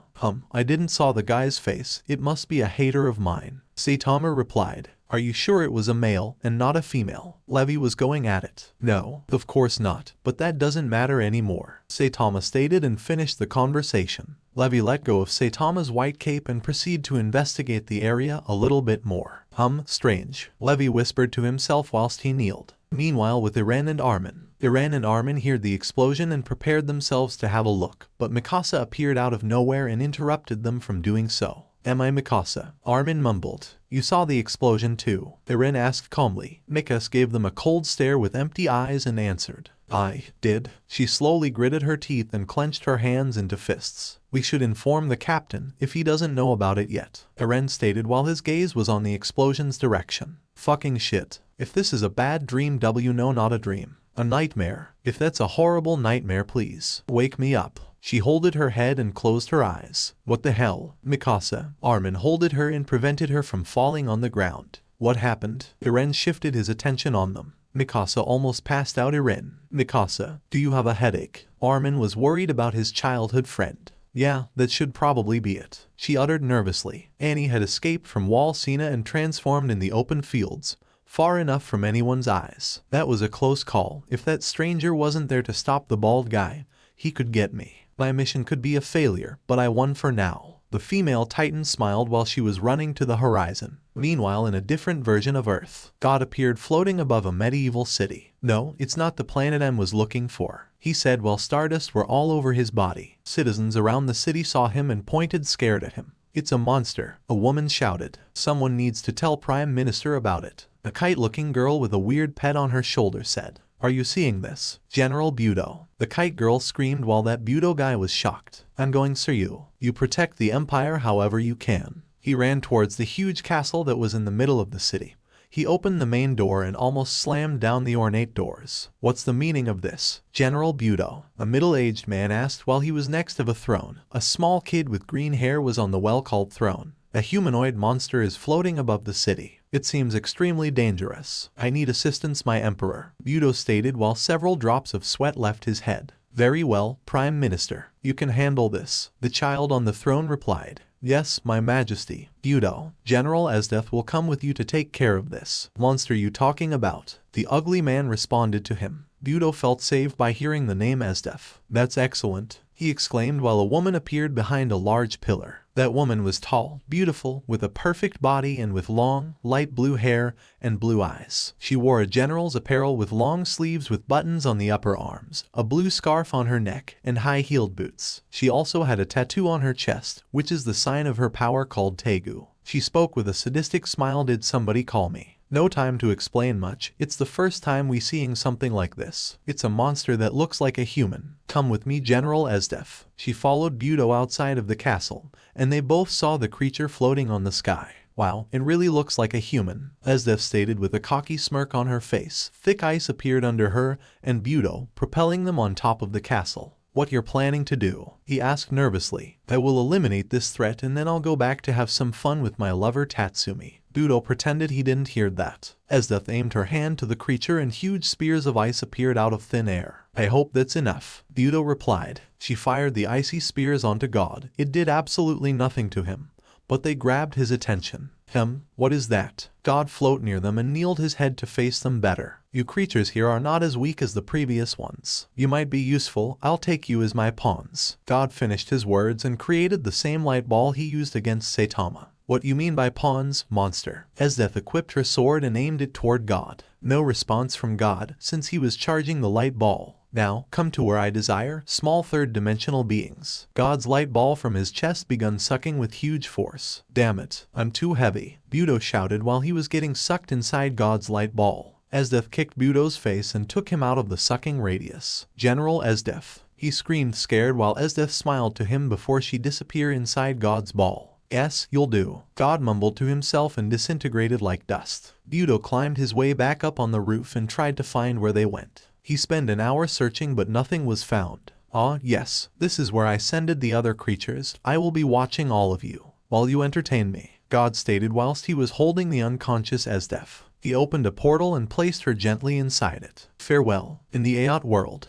Oh, who's that? Saitama scratched his shiny head while he saw an unconscious woman on a roof. He reached her with a small leap and patted her shoulder. I'll take her somewhere warm. She might got panicked and passed out cause of the explosion. Onepunchman replied with his blank expression and took the mysterious woman on his back. The hero and the ice general. Saitama placed the unconscious woman on his bed. Sasha plowed to ask her boyfriend about this woman. Who's that, my love? Sasha asked. I found her laying on a roof like this. She got scared by the explosion or hit her head maybe, I don't know. Saitama shrugged. She have colored hair like one of your hero friends, my love, Sasha told to Saitama and pointed the woman's long light blue hair. You're right, perhaps Saitama was ready to say something. Sensei, Genos came inside the room from the window. I didn't found anything yet, what about you? The cyborg asked. Saitama was toying with the woman's long hair. Oh, I didn't found any too. Bad lucky I guess. It's alright, Sensei. There is nothing you can't accomplish, Genos stated determined and serious toward his bald master. Who is that? Genos' gaze shifted to Sasha. You asking me? I thought she was with you heroes. I mean look at her hair. It's not natural for our world to have blue hair and her outfit. It's really odd too. She responded to Genos, leaving him with question marks. No, I never seen her before either, but indeed she has colored hair like the S-class rank 2 hero Terrible Tornado. Genos holded his chin curious. Oh, you found an explanation, Genos. Saitama stopped playing with Esdeath's hair and scratched his leg. We might want to have a chat with Tatsumaki. Genos shifted his irises toward his master. Okay, where is she? Onepunchman asked. She said she will be searching for the female titan too. TCH that sassy brat, I remember her calling you egghead. Genos clenched his metal palms slightly. I don't care about the sassy child's insults. Let's find her and get this over with cause I'm hungry. Saitama exclaimed to Genos. No, we can first eat and then we will start searching for Terrible Tornado, Sensei. Genos said to Saitama while his gaze was outside of the window. Alright, then. Sasha, do you have any meat with you? Saitama asked his girlfriend. You bet I have, my love. Take a seat. Saitama and Genos sat on a small table that was inside the room. Esdeath was still unconscious on the bed. Good appetite, both of you, Sasha said and placed the plates with the cooked meat and the small cutted potato pieces on the table. You are not hungry. Saitama raised a brow at his girlfriend. I was enjoying the food and finished way before you arrived, my love. She giggled and turned her gaze away. Oh, okay. Saitama began wolfing his food down, while Genos was eating gently with a fork. Sensei, have you noticed an explosion a few time ago? Genos slowly shifted his head towards his Saitama who was enjoying the food. Saitama mumbled whilst he was chewing the meat. You wasn't concerned about it, sensei. Saitama shook his head negatively. I see. Genos stopped talking and ate his food. After their lunch was done and their stomachs were full, Saitama and Genos were ready to search for Tatsumaki. Hey, what if she wakes up? Sasha shouted nervously to her bald future husband. Treat her well until me and Genos return, alright. Potato Girl nodded. Who the hell is that? Suddenly they heard a voice from the door. It was Jean, and Connie was right next to him. They came inside the room and asked with curiosity planted on their faces. Yeah, Sasha, who is this beautiful, blue hair woman? Connie spaced out, and he was stalking Esdeath's body. Connie, it's the first time I see him like this. Sasha pointed Connie with a finger. Hey, snap out of it, you peeping Tom. Jean smacked Connie's back and forced him to return to reality. Yeah, Connie uttered. One Punch Man. Genos, where are you going to? Jean moved his arms up and down from his frustration and curiosity. We going on a search for terrible tornado. She might know who this woman is, cause her hair and outfit are kinda odd to us. Genos stated and took a closer look on Esdeath, while the cyborg opened his mouth considerably. Could she be a hero from our world too? He said to himself. What was that? You got something? Genos. Jean took a few steps closer to them. I analyzed her body with my sensors and I found something weird, and that symbol she have on her chest, it's very suspicious. Genos turned his hand into a fist and holded his chin tightly. She might have a superpower like us, master. His gaze shifted on Saitama, who didn't give a damn about it, but he pretended he did. Of course, she might be from our world too. Saitama tried to show that he cares, even a little bit. Can we come with you? Jean asked Genos while he prepared his equipment. Negative. Me and my sensei got this. You three stay here with her. Genos exclaimed and finished the conversation. I ain't got a problem with that, Connie whispered whilst his gaze stuck on Esdeath again. Let's go then, Saitama replied and jumped out of the window. Yes, sensei. Genos used his boosters and propelled himself on the rooftops. Meanwhile, with Eren, Mikasa and Armin, no trace from Annie. She probably escaped. Armin's expression was sad and disappointed towards himself. It wasn't your fault, Armin. We all tried to find her. Mikasa placed her hand on Armin's wrist. Of course it's your fault. You stupid weakling hindrances. A loud voice took their attention. Tatsumaki levitate herself atop of the roof to face them. Because you have superpowers, you can't call everyone else weak. Yeah, I admit it. We might not have your immense speed and strength and whatnot, but we still trying as Skuno as subjects of Ymir. Eren answered back to Tatsumaki. His words made the Esper's attitude even more cocky. She increased her voice tone. Idiots. I should be searching that female titan alone. You just slowing me down, you and your pathetic efforts. Tatsumaki crossed her arms together. TCH. Shut up. We could do way better without you heroes around. When that fucker Saitama came in our world, he ruined everything from the first day. Because of him, you and the other fucking heroes are ruining our lives every single day. And everyone's calling you pretty much gods, which you bastards liking having thousands of fans, because you doing things that normal humans can't. Mikasa wasn't finished, but suddenly she felt herself floating. She was levitating on her own with a bright green aura around her and start getting choked. How dare you? Me, a bastard. You will wish you was never been born. Tatsumaki shouted while she levitated Eren and Armin. They both begun suffocating just like Mikasa. GHH. Fuck off, Mikasa shouted. What was that? Tatsumaki asked with a cocky smirk and twisted Mikasa's right arm, breaking several bones inside it. Mikasa screamed in pain, but she couldn't do anything else. Eren, hell help us. Mikasa was staring at Eren with tears in her eyes. He saw her and gritted his teeth. Hey, stop it, terrible tornado. You ain't a killer. Eren shouted nervously toward Tatsumaki. You can't tell me what to do, weak pests. Tatsumaki used her psychic power and threw Eren in a house whilst she was still choking Armin and Mikasa in her iron grasp. Eren, Mikasa screamed in her mind. You're next, both of you. Tatsumaki was ready to break their skulls in an instant.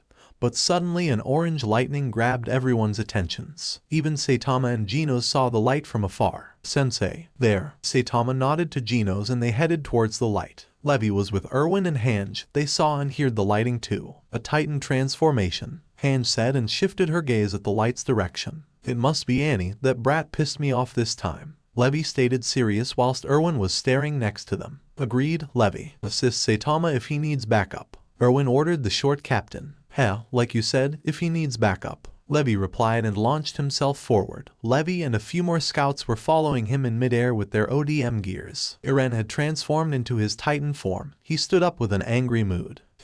What is that now? You wanna fight me? You have any brain inside that thick skull of yours? Tatsumaki said towards the attack titan who was walking closer to the roof she and the others were. Foolishness. She let go of Armin and Mikasa and float near the attack titan's head. Try anything funny and you'll regret it. Tatsumaki threatened Eren while her hands were crossed together. She's right. If I try to attack, she'll probably annihilate me with her psychic powers. Damn it, my Titan is not strong enough to face such a supernatural foe. I must wait for Saitama to arrive. He might be the only one that can face her. Eren thought it inside his mind whilst he gritted his teeth inside the attack titan's nape. There was an awkward stare contest between Tatsumaki and the attack titan. The E-Spur was waiting Eren to do some kind of an attack, but he didn't. Instead, he walked back slowly and avoided close combat with her. Oh, so you are smart. See, even a giant mass of meat is smarter than you. Tatsumaki shouted at Mikasa while she was still trying to clear her throat from the E-Spur's choke. Mikasa couldn't move her right hand cause it was completely broken. She flinched from pain. Tatsumaki flew near Mikasa and mocked her. You insignificant idiot. Suddenly a hand grabbed Tatsumaki's gaze. Who dares? She shifted her curved hair head and faced Saitama. Genos was also behind him. That's enough, Saitama stated with a neutral expression. Let go of my hand, Baldy, she shouted. Saitama didn't obey her. Stop fighting, please, Saitama told her chilled. I said, let go of my hand. Tatsumaki ordered him again with furious emerald green blazing eyes. And I said, stop fighting. There's no reason for you to fight or even kill anyone, Saitama uttered with a calm tone towards Tatsumaki. Her expression turned into a relaxed one and hissed a little bit. Good, now I'll release your hand, cause we need your help. Saitama let go of her hand and the aura around her body vanished. HMPH. Screw you, Baldy. She shifted her gaze away. Whatever, but can you help us with a woman? I mean, you might know who she is. Saitama scratched his cheek and waited the E-Spur's answer. What's going on here? And why Eren is in his Titan form? Levi and the scouts had arrived and they were all curious. Oh, Armin, can you explain? Saitama asked the blonde Titan shifter and took confirmation by his small nod.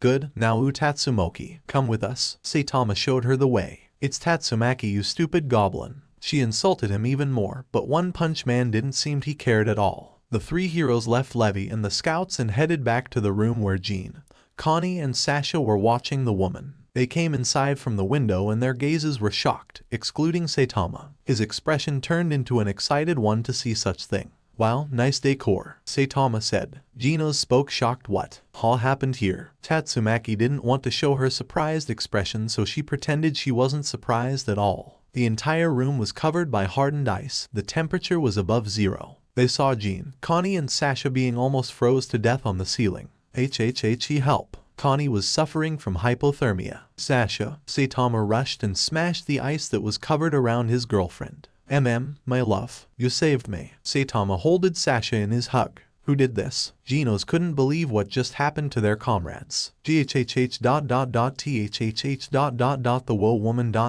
She woke up and hell followed after. Jean responded slowly while he was covered all over with ice. Your body is so warm. Sasha placed her head on Saitama's chest and closed her eyes to relax. I'll find this woman and I'll stop her. I promise, Saitama stated with a serious voice. His face was changed into a serious one also. Before she leave, she said something about an empire. We didn't understand and she froze us like pieces of ice. Sasha exclaimed to Saitama. Saitama stared at the frozen door with his serious expression still on. Genos, help them. I'll go alone. Saitama helped Sasha to stood up and left from the door. Good luck, say to Saitama. Jean mumbled. Saitama versus Esdeath. Saitama followed a frozen path in order not to lose track of Esdeath. He encountered a lot of Esdeath's victims.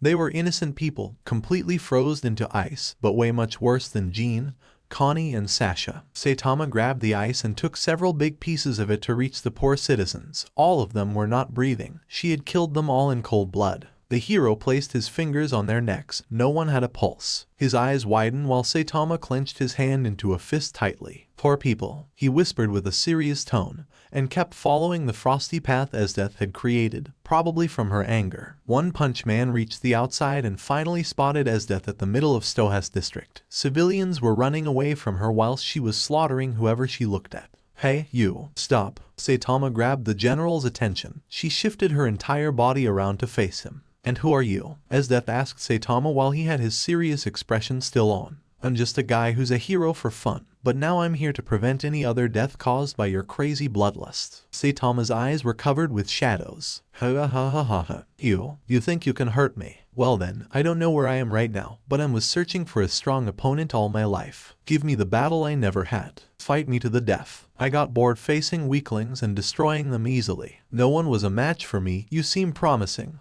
Now let's beg. Saitama reached in front of her with an inhuman speed.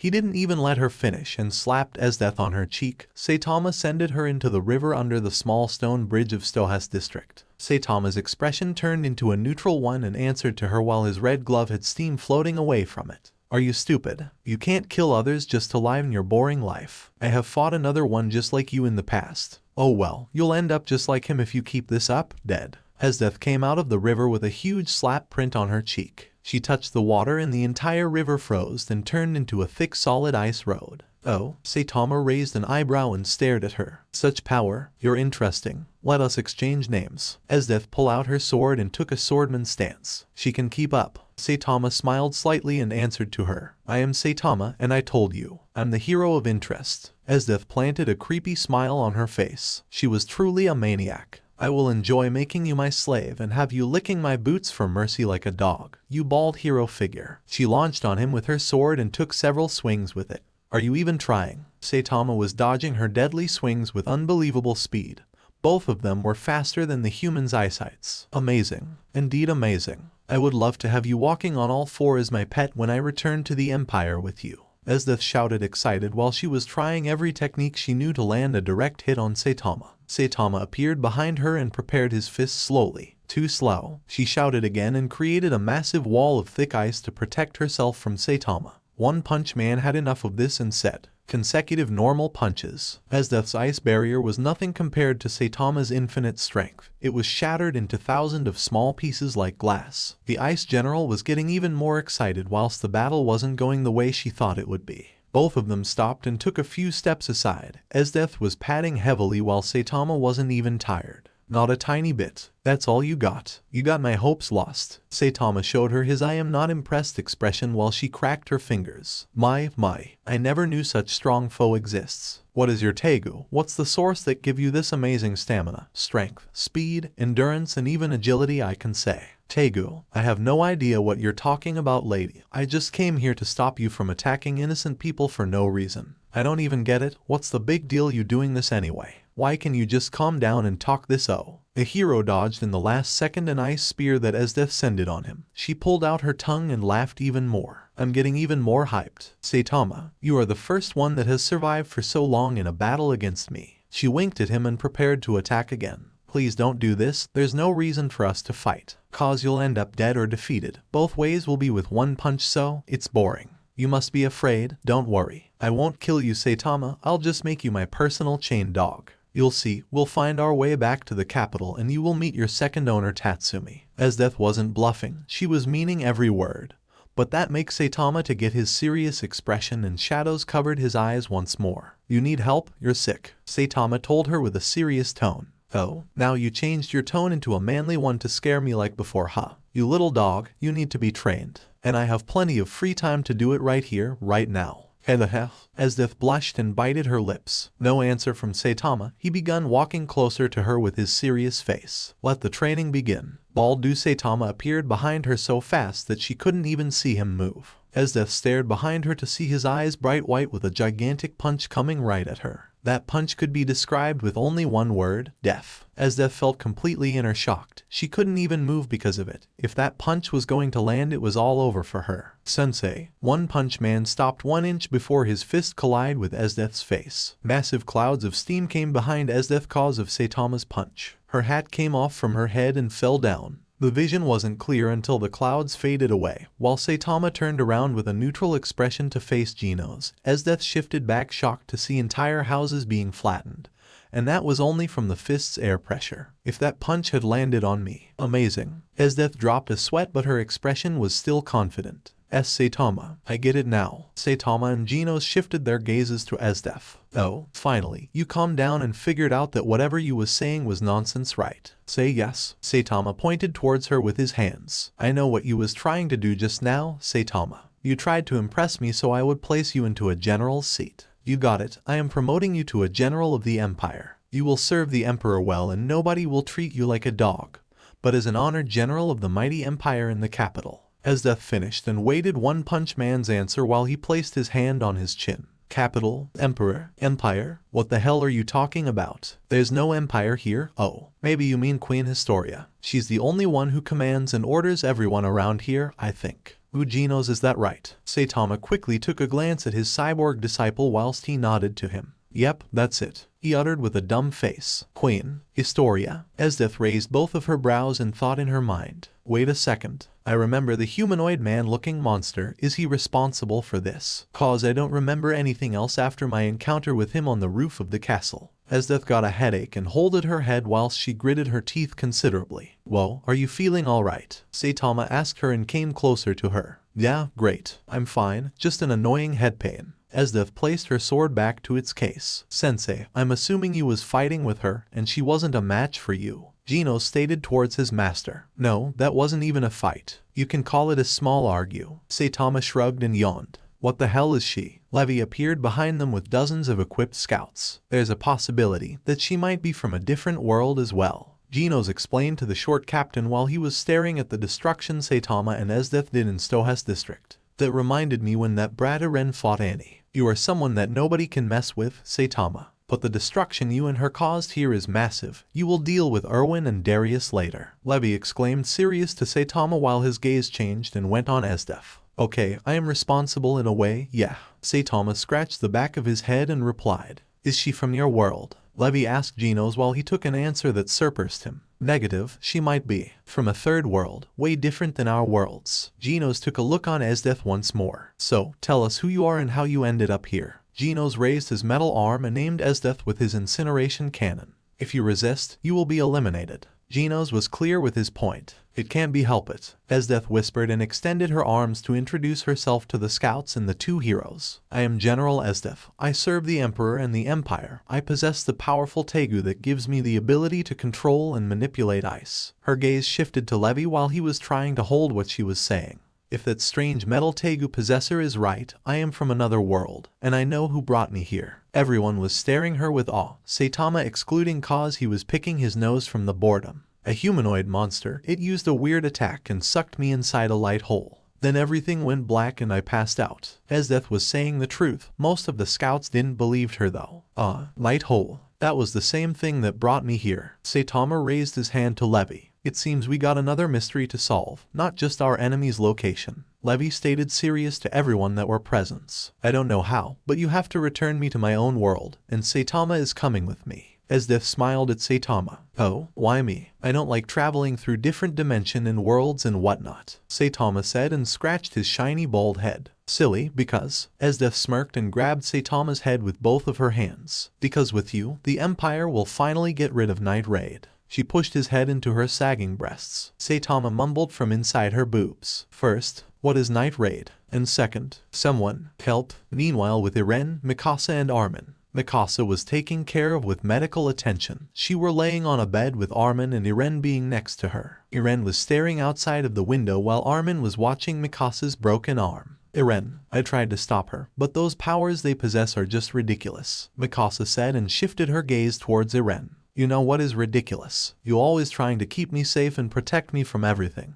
That's ridiculous. I got sick of you treating me like a fucking child. I'm not a baby anymore. I don't need protection from anyone. Not from you nor Saitama. But he isn't obsessed and doesn't care about me. Eren's words made Mikasa to show tears coming out from her eyes. Eren, I'm just trying to keep you safe, cause we know each other since we were kids. You even wrapped that scarf around me. Don't you remember? Eren gritted his teeth angrily. He turned around and held tightly Mikasa's broken arm, making her flinch and growl in pain. Shut up, you manipulation scumbag. That scarf doesn't mean anything to me. You just got the idea that is something so special. You are a psychopath. You disgust me. Eren shouted and took everyone's attention inside the room. Eren. GHHH. Why you don't mean those thin THNGS. That's because of those bastard her heroes. Mikasa didn't believe his words, but Eren was squeezing her arm even more. Eren, stop. You're hurting her. Armin tried to push Eren away from Mikasa, but his weak effort made his friend mad toward him. We have never fought, have we, Armin? Eren clenched his fists against Armin. Eren, stop. You're not yourself. Armin shouted in a pathetic attempt to prevent them from fighting.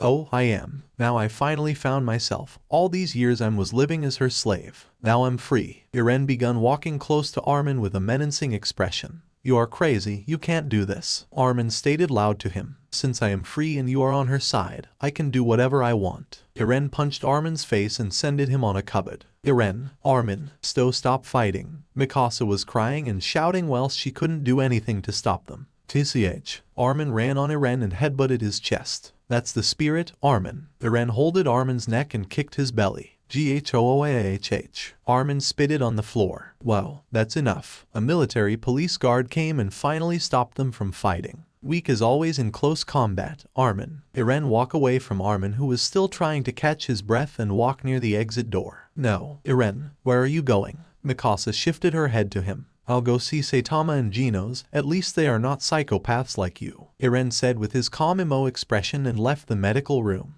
Am I Mikasa? Let him go, he'll get over it. I hope. Armin uttered and stood back on his feet. I'll help you, sensei. Genos took Saitama's face out of Esdeath's breasts. Thanks Genos. Saitama responded to his disciple while he took some breaths. What we do now, sensei? Genos raised a brow toward his master. Now, Awawa, I need sleep. Let's go, Genos. Saitama showed the way to his disciple. Hey, where do you think you're going? You gotta explain a lot to Erwin and Darius for that disaster. Levi placed his hand on Saitama's shoulder and prevented him from leaving. Oops, I totally forgot. Saitama turned around to face Levi and shrugged. Levi smacked his forehead whilst he pointed the way to Erwin's office for Saitama, Genos and Esdeath. Esdeath started a conversation with Levi while he was leading them to Erwin's office. So, am I really in a different world? The pretty general asked Levi sweetly. Indeed, your powers thought doesn't surprise us at all. Levi responded serious at her. Esdeath gave him a moderately smile and asked, and why's that? Because we have witnessed and saw far more stronger and unnatural people than you. These two are included. Levi pointed Saitama and Genos with his thumb.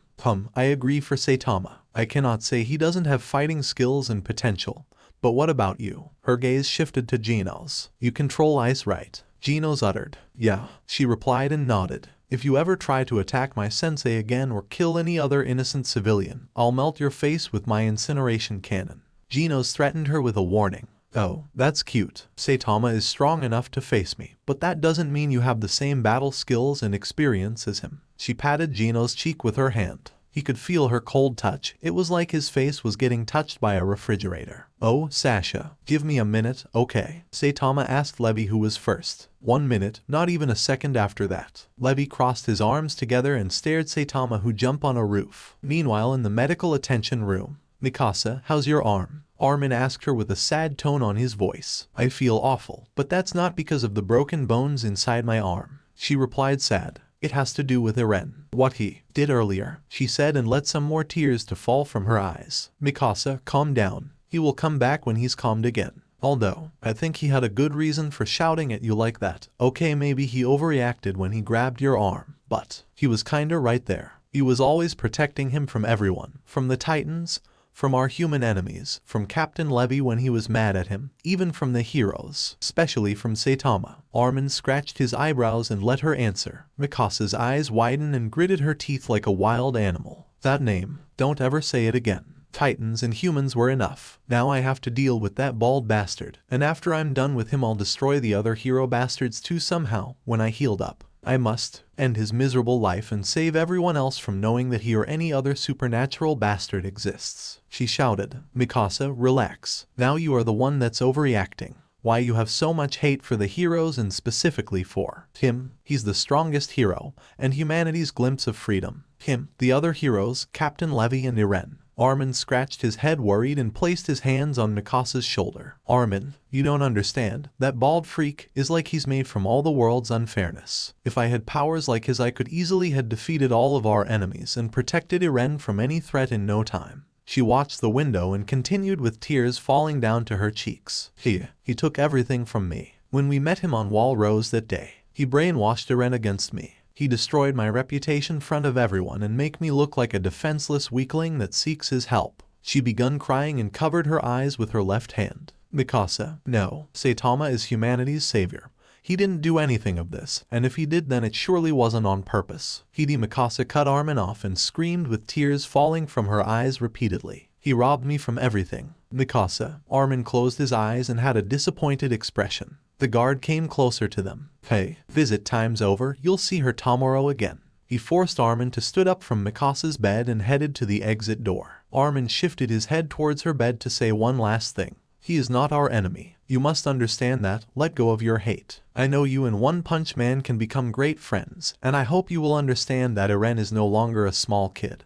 Maybe you will win his trust once again if you let him be and choose freely. It's not late yet, the blonde titan shifter said. Mikasa made eye contact with Armin and cleared her eyes from the tears with her free hand. Great, friends, you can't be serious. Mikasa showed tears again. She felt sad Armin was thinking like that too. Good night, Mikasa. The guard pushed Armin outside. He shut off the candles and closed the door behind him, leaving other patients and Mikasa to sleep. Mikasa couldn't hold her feelings anymore. She begun crying and sobbing, but someone heard her entire conversation with Armin outside of the window. It was Saitama. He told Levi to wait a minute and then he'll come back to them. Onepunchman wanted to see how his girlfriend was doing, but instead he heard everything Armin and Mikasa said about him. So he decided not to appear front of Mikasa. I didn't know I was ruining her life slowly. From now on I'll try to be more close to Mikasa, as her friend of course. I cannot betray Sasha. Oh, I got it. Something that will cheer her up surely. Saitama replied inside his mind and vanished from the rooftop.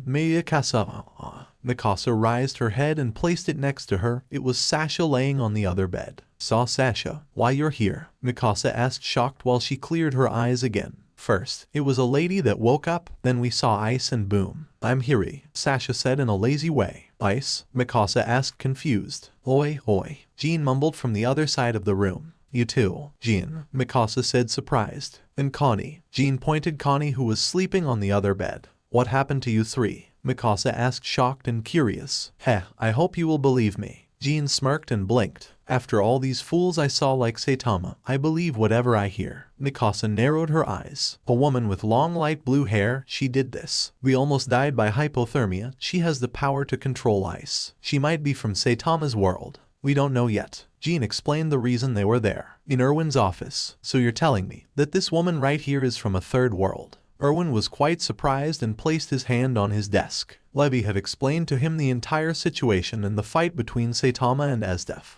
Indeed, she's no joke, and of course she has a superpower like all the heroes. Show him. Levi nodded to Esdeath whilst she smirked towards Erwin. I'll leave you shocked, she exclaimed, and her gaze went outside of the window. She used her tegu to create ice out of thin air and created a massive ice tower outside of Erwin's office. Incredible. Erwin answered and stared at Esdeath while she kept her cocky smirk. But there was a lot of casualties, Levi said and blinked. What do you? Erwin took a closer look outside of the window to see Stohas district completely destroyed, just like the time Eren and Annie fought. Saitama, I'm guessing you're responsible for this, am I right? Erwin changed his attention on Saitama who was picking his nose board. Oh, hey, and was trying to stop her. She was destroying everything. Plus she killed dozens of innocent people. Saitama pointed his arms up and down towards Esdeath whilst she gave them a guilty blush. Oopsie, she looked away. So, what we do with her? Erwin, Levi asked while Genos was keeping his eyes on Esdeath. Let me think. Erwin mumbled worried. Darius, who was sitting on a chair, finally joined the conversation. Erwin, she killed dozens of civilians, and you saw Stohas district's condition cause of her. Darius was serious to Erwin. He even glared daggers to Esdeath whilst he cleared his glasses. She must be punished. Darius stood angry from his chair and stared her in a threatening mood. If that guy wasn't here I could slaughter you all. Esdeath's eyes meant Saitama. Except for you. I always wanted a cute short dog slave. Esdeath replied toward Levi. Levi walked front of her with a stenly expression. If I had permission, I could gut you like a fish right now. Because I doesn't have a superpower that doesn't mean I can't fight. He answered. Levi's sharp eyes made eye contact with Esdeath's blue eyes. You're quite amusing short man. I will take you too when I and Saitama return back to the capital. Esdeath uttered to Levi. TCH. Creep. Levi turned around to look away from her. Erwin had his answer ready. I decided. So, Darius replied loud and nervous. We'll take her to Queen Historia tomorrow morning. She will choose the right punishment for her. Erwin stated and Darius nodded. Saitama, you will guarding her, since you're the only one capable of stopping her if she tries to escape. Erwin pointed Esdeath for Saitama. Well, there goes my lovely night with Sasha. Damn it. I promised to her when I return I'll give her what she wants. Saitama suddenly stopped and everyone was watching him with an awkward Esdeath blushed hearing something like that after such a long time. Never mind. Okay, Saitama mumbled. He and Esdeath followed Levi to show them their room for tonight. Don't let her go anywhere. That's an order. Levi patted Saitama's chest heavily with his finger. Okay. Saitama scratched his armpits and sighed. Good, keep in touch. Levi finished his request and left from the dark hallway. Saitama sat on a chair and crossed his arms together. He kept his sight on Esdeath. She was taking out her clothes slowly. She took off her boots and placed them next to the door. She placed her jacket on the cupboard. Her pants left her body next. Saitama was struggling not to sleep while Esdeath was only with her bra and underwear on the bed. Saitama was drooling. His head felt down whilst he still had his arms crossed together. You're mine, Esdeath whispered sweetly. Saitama heard that and woke up instantly. WHOAH. What th Esdeath had righted on his laps. She shut his mouth as her finger. SHHH now. Let's have a little bit of entertainment, shall we? She whispered towards Saitama whilst she was unzipping his hero suit. No, I can't. I have already a girlfriend that my heart belonged to. Saitama answered worried. It's okay, Saitama. She'll never find out, whoever she is. Esdeath kissed Saitama with passion and collided her breasts on his chest. Sasha will kill me if she finds out. Something worse. She'll be heartbroken. Saitama screamed inside his thoughts while Esdeath was connecting her tongue with his.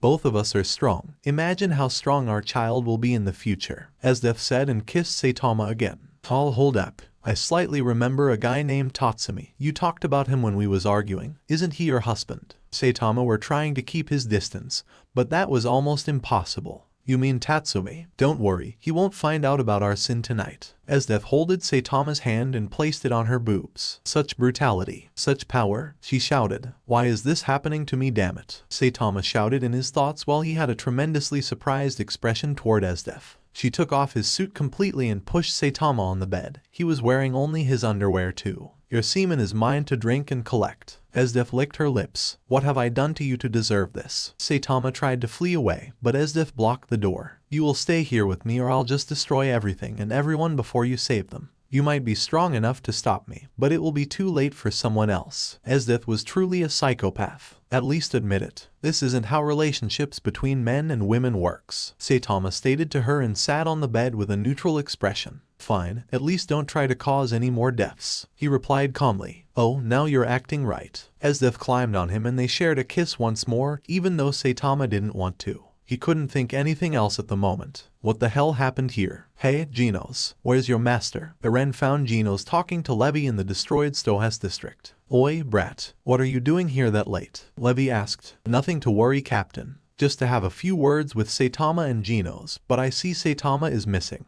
Eren placed his gaze at Genos. He's guarding Esdeath. She's responsible for that destruction. Genos answered serious and blinked his orange glowing eyes. Why you are separated from your friends? Genos raised a brow and asked. Eren shifted his serious face towards Genos and said, I had many barricades in my life. I have been living as a slave cause of those barricades. Mikasa was one of them. Now, I live a life without barricades. Eren stated determined to Genos. I see, glad to hear it. Eren, can you take me to Saitama now? He might be the only one that can help. Eren asked politely. Of course, follow me. Genos showed the way for Eren. Genos, not too long. Levi reminded Genos about Esdeath. Yes, only a question, Captain, I promise. Eren exclaimed to the short captain and took permission to follow Genos. Let us proceed, shall we, Saitama? Esdeath asked him and giggled by her guilt. You know I don't want to. Saitama said loudly. But there's nothing you can do.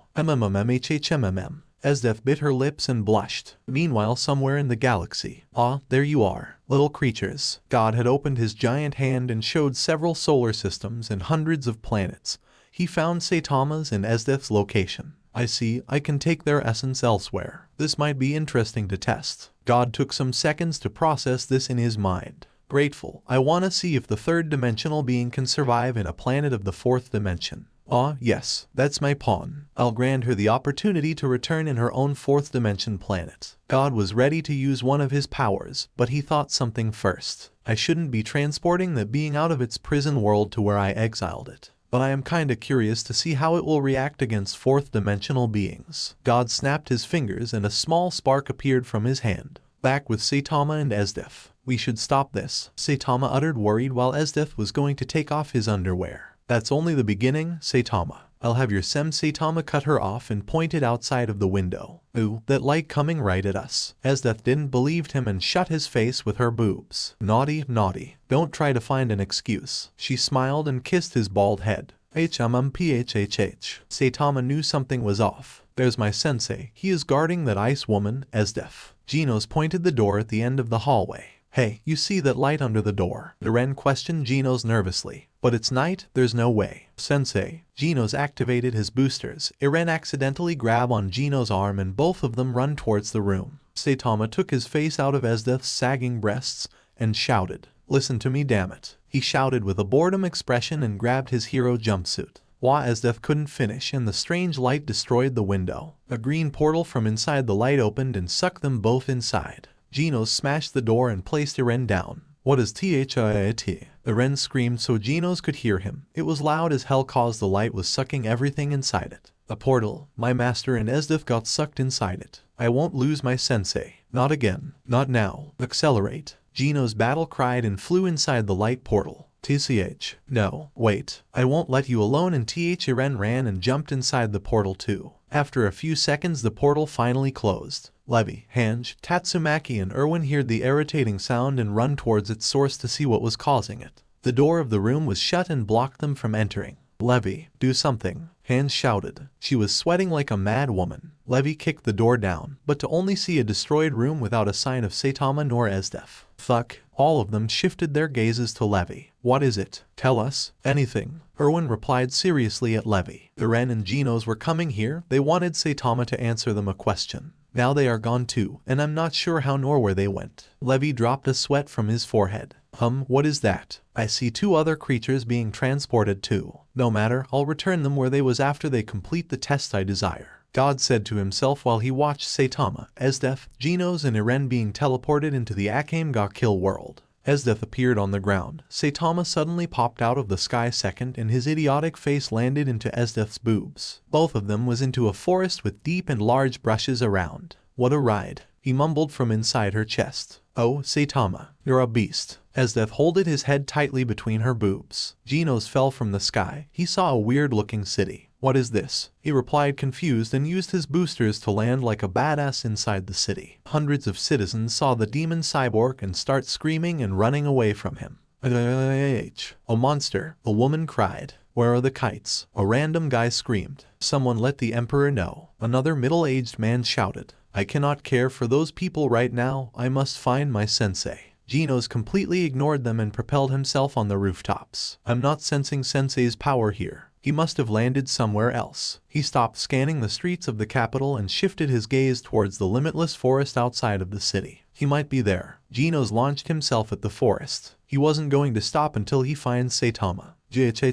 Where am I? What the hell? Eren woke up with a moderately headache. He was tied up on a chair with a big rope. Wake up, stranger, a female voice told him. Hey, who? Eren asked while he was trying to restore his senses. Come on now, you are already better. Eren opened his eyes and witnessed something that he never saw in his life before. A young, curvaceous woman. She had short blonde hair with two long tufts that framed the side of her head and golden eyes. She was wearing a revealing outfit with a black tube top, detachable sleeves, pants, boots and a scarf around her. Oh my god, Eren shouted and finally snapped out of it. Hey, stop shouting. It won't help you. Leon replied to him. Leon, is he awake? Another girl appeared behind the blonde one. The second female was a young girl with long black hair that reaches down to her knees and had bright red eyes. She was wearing a dark sleeveless tank top with a wild collar and a red tie. She was wearing a red belt that had a red side skirt cover over a black, pleated skirt. She was wearing it with long black socks and black shoes. She also were wearing red gauntlets and black gloves. Akame? Yeah,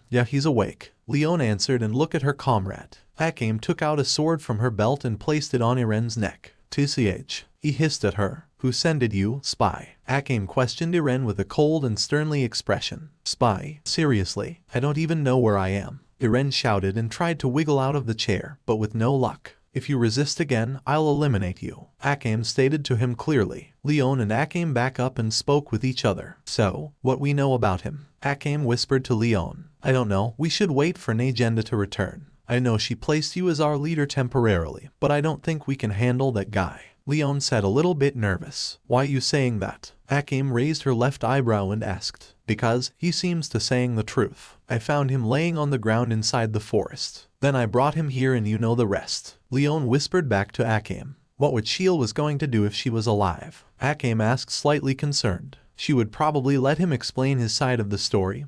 Probably. Leon mumbled. Fine. Akame turned around and swung her sword on Eren. He closed his eyes scared, but he felt his limbs free to move. Akame had sliced the ropes down. Thanks, Eren said loud toward Akame. You got 35 seconds to answer us, who you are and how you came here. Akame told him with a cold-hearted face. Well, let me remember. Eren placed his hands on his head whilst he was trying to remember what happened. He must be a spy and he's trying to think of an excuse right now. Akame exclaimed and placed her sword on Eren's neck once more. Damn it. Fucking shit. Aha. Now I remember. Eren cleared his throat and begun explaining. With Saitama and Esdeath. Wait a second. Esdeath stooped up and her gaze went on the capital. I'm back. And back to my own world. Haha. And I have you too with me. OHHH. I cannot wait to meet you to Tatsumi and the Emperor. Esdeath gave a psychotic smile and hugged Saitama. No, enough of this world-traveling thingy. Saitama stood up and cleared his suit from the dirt before putting it on again.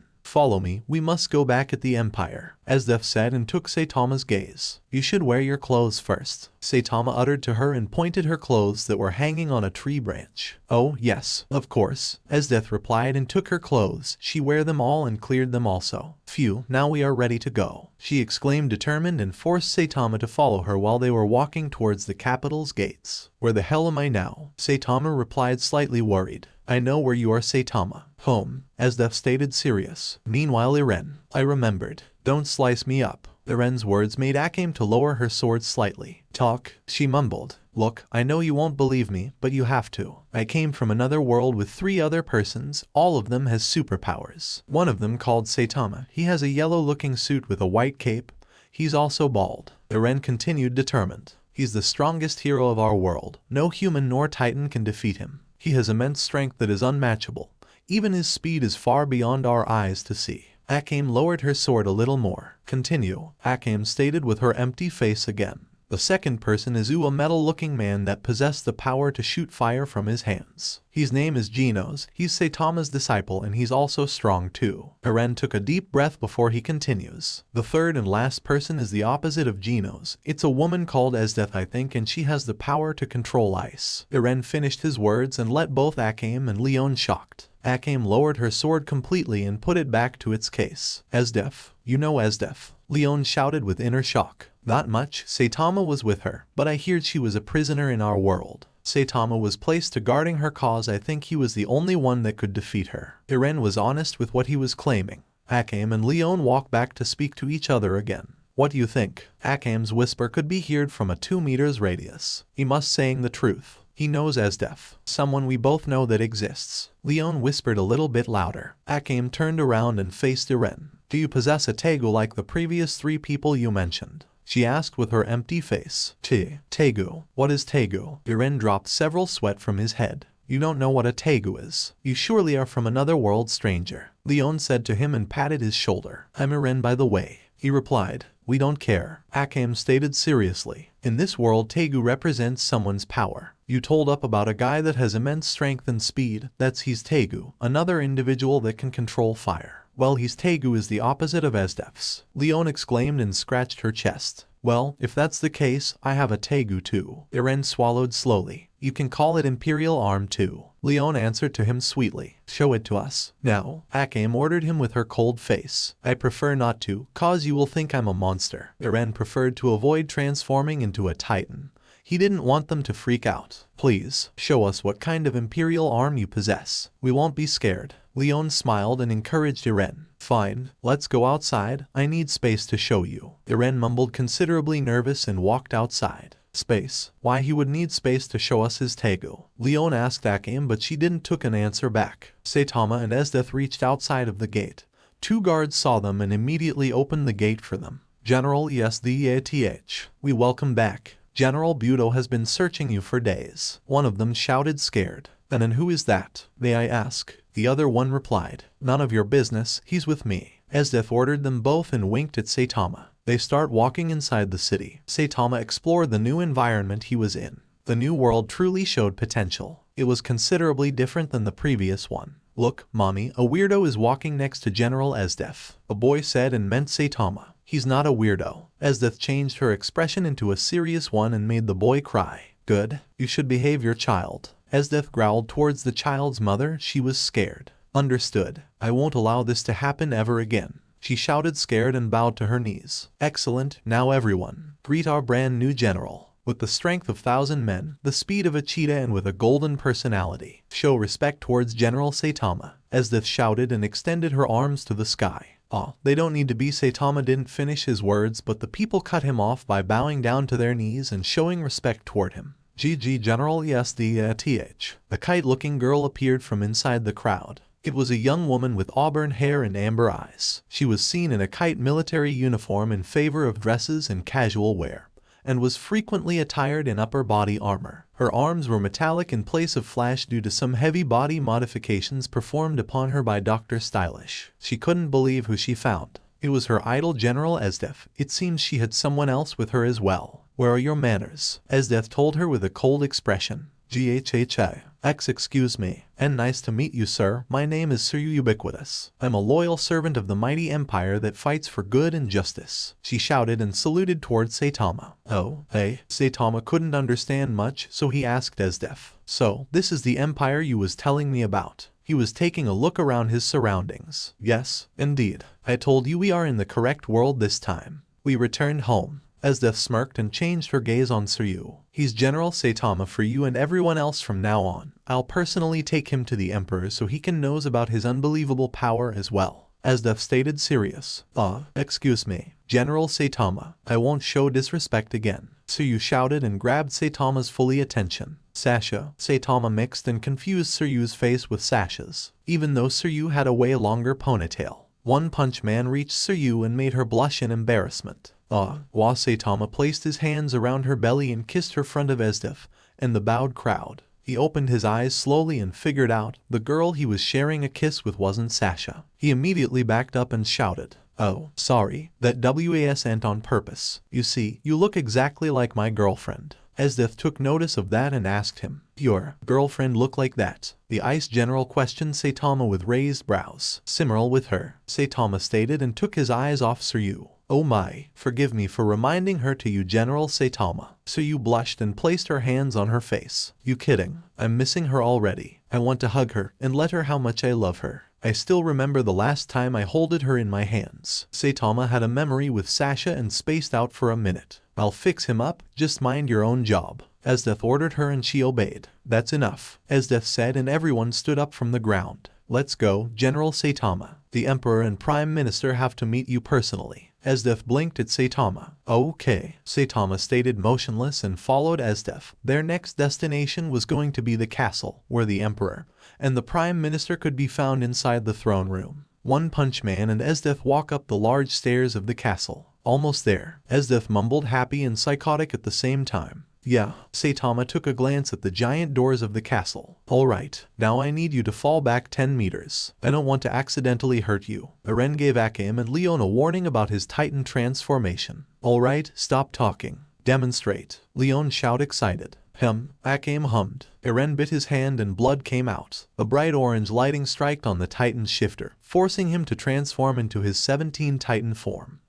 Esdeath and Saitama shifted their gazes to the transformation's light. "Nah, forget it. Let's go, Saitama. We almost reached the Emperor." Saw Saitama. Esdeath stared shocked Saitama, who was already leaped towards the light's location. "That must be Eren." Genos shouted determined and activated his boosters. He headed there at max speed. Akame and Leon wiped out the dust from their eyes and witnessed this mighty power. The attack titan was standing front of them with all his might and muscles. What a tegu, Akame replied with inner shock. True. Leon walked near the attack titan and patted his foot. Ah, Eren, you there? Leon asked and back up again. Eren came out of his nape and jumped down on the solid ground. Yes, I am, he answered serious. So your imperial arm is? Leon couldn't finish, so Eren helped her. I have the power to transform into a titan. That took Akame's attention and stare him in the eyes. You mean monster? You can become a real monster, she stated motionless. Suddenly they heard a calm voice behind them. Oh, Eren, I found you. Saitama jumped down from a tree branch and took Eren's, Akame's and Leon's attentions. Akame didn't say a word and equipped her Murasama sword.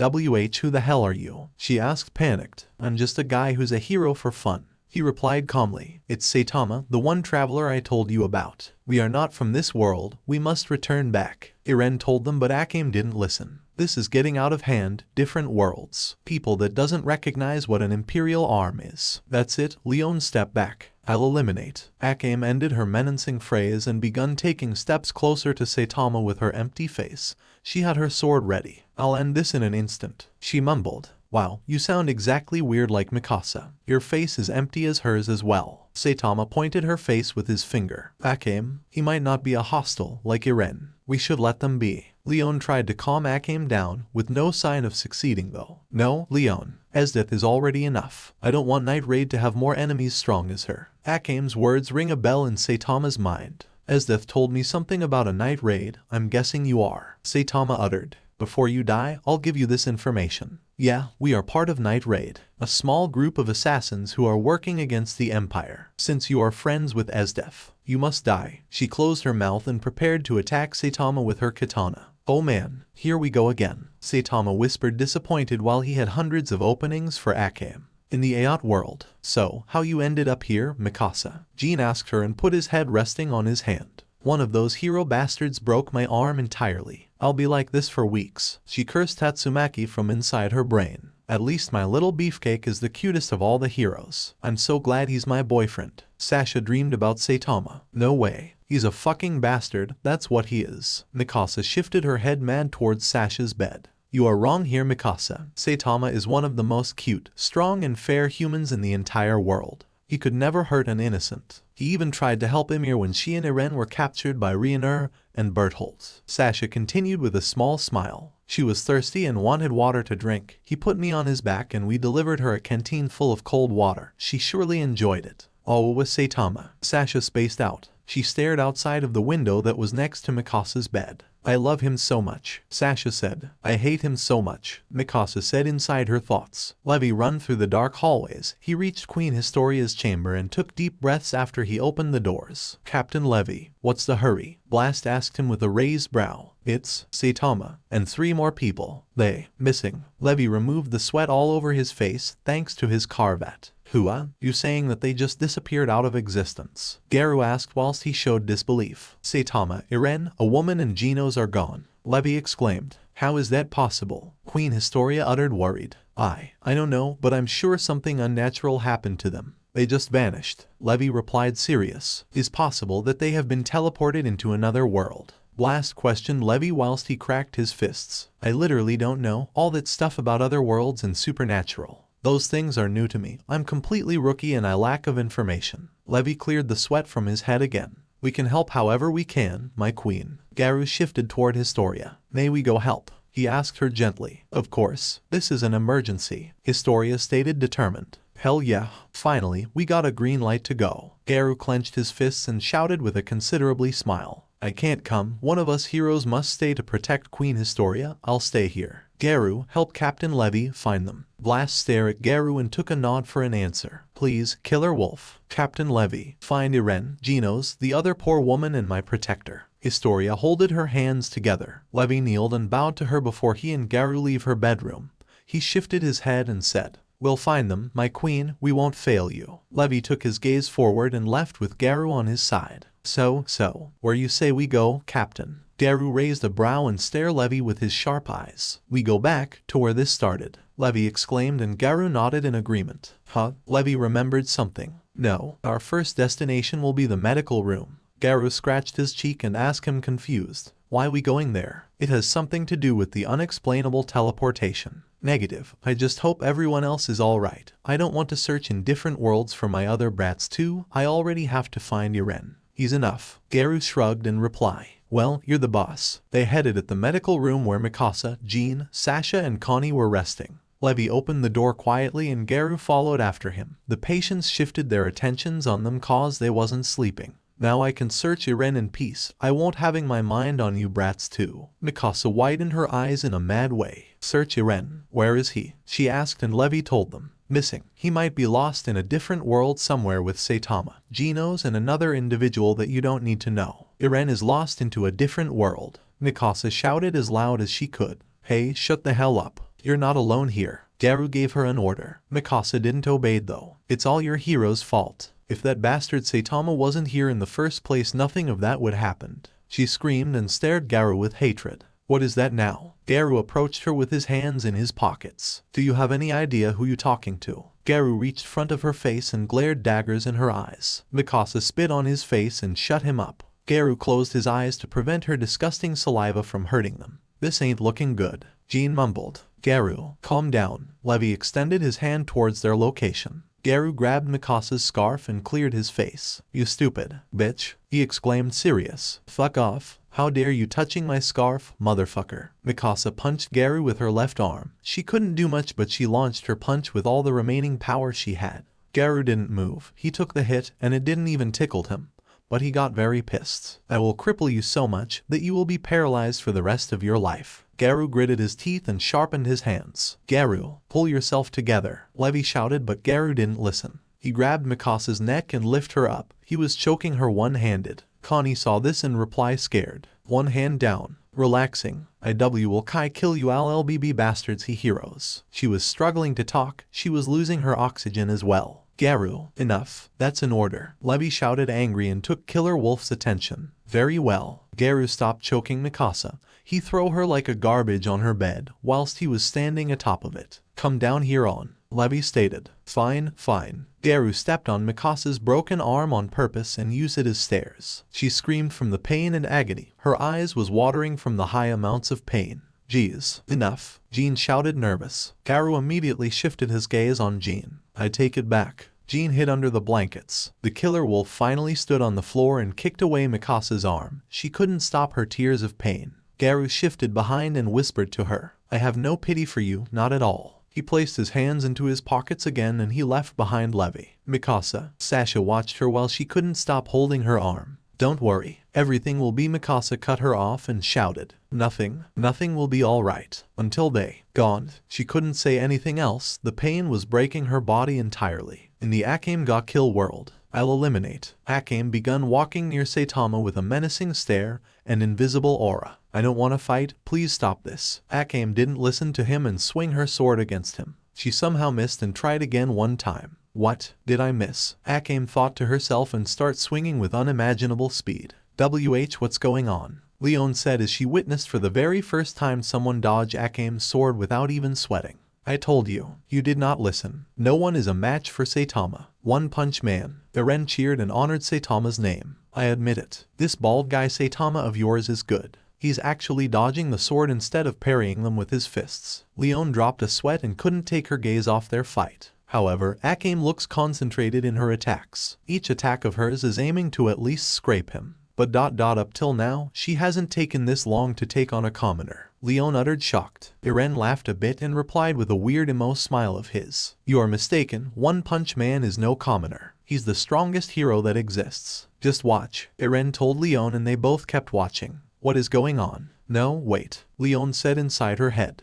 As the beast girl concentrated more on Saitama, she began to realizing a horrifying fact. Her instincts were all heightened and alert, as if she was on a verge of falling to oblivion. That power wasn't even directed to her, and yet it managed to make her paralyzed right on the spot she was standing. Eren is right. We messed with a possible god right here. One thing is for sure, he's not a commoner. Leon was watching with awe while Eren had a huge smile on his face. Saitama, you truly are the strongest hero. He cheered again for him. Akame was concentrated and focused in both stance and attacks. However, in truth, she was feeling fear and inferior while she could feel the cold sweat at the back of her neck. For Akame, it was completely incomprehensible. She never struggled against even the most intimidating men from her assassinating days or the Empire's elites. This guy, he is definitely different. He's hiding his true potential, she stated inside her head. Not even one of her attacks were landing. Even if she tried charging directions, leaping from one place to another, jumping from branch to tree and the opposite,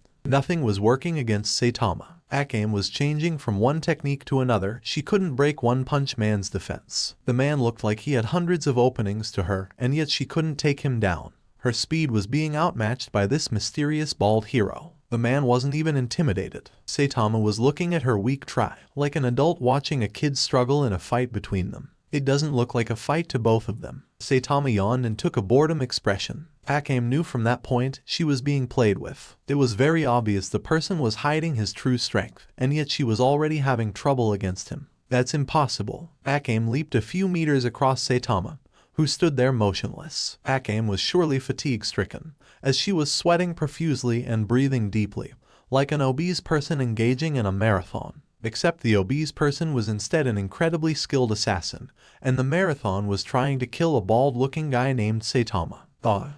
What is that feeling? I have never felt it before. Akame grabbed her heart and felt her heartbeats moving fast, and it wasn't only because of her exhaustion. Are you okay? Don't push yourself if you have heart problems, Saitama replied calmly to her while he scratched his bald head. It's because of him. Akame stared at Saitama and blushed. What is wrong with me? She covered her face. Akame, you blushing? Leon dropped her jaw while she shifted and saw Akame's cheeks red as tomatoes. It's nothing. The assassin placed the sword back to its case. Damn, I'm sorry. I almost broke that sword of yours a couple of times, Saitama uttered, worried as he looked at the sword-wielding girl. That sure looks expensive. He ended. Saitama, I never doubted about you. Eren crossed his arms together, happy. Thank God, at least I have you on my side, the Titan shifter said. Akame changed her gaze on her sword. This is the Murasama sword. One wound it makes on your body can kill you. It is a genuine imperial arm. What is your imperial arm? Since Akame shut her mouth and stared the ground.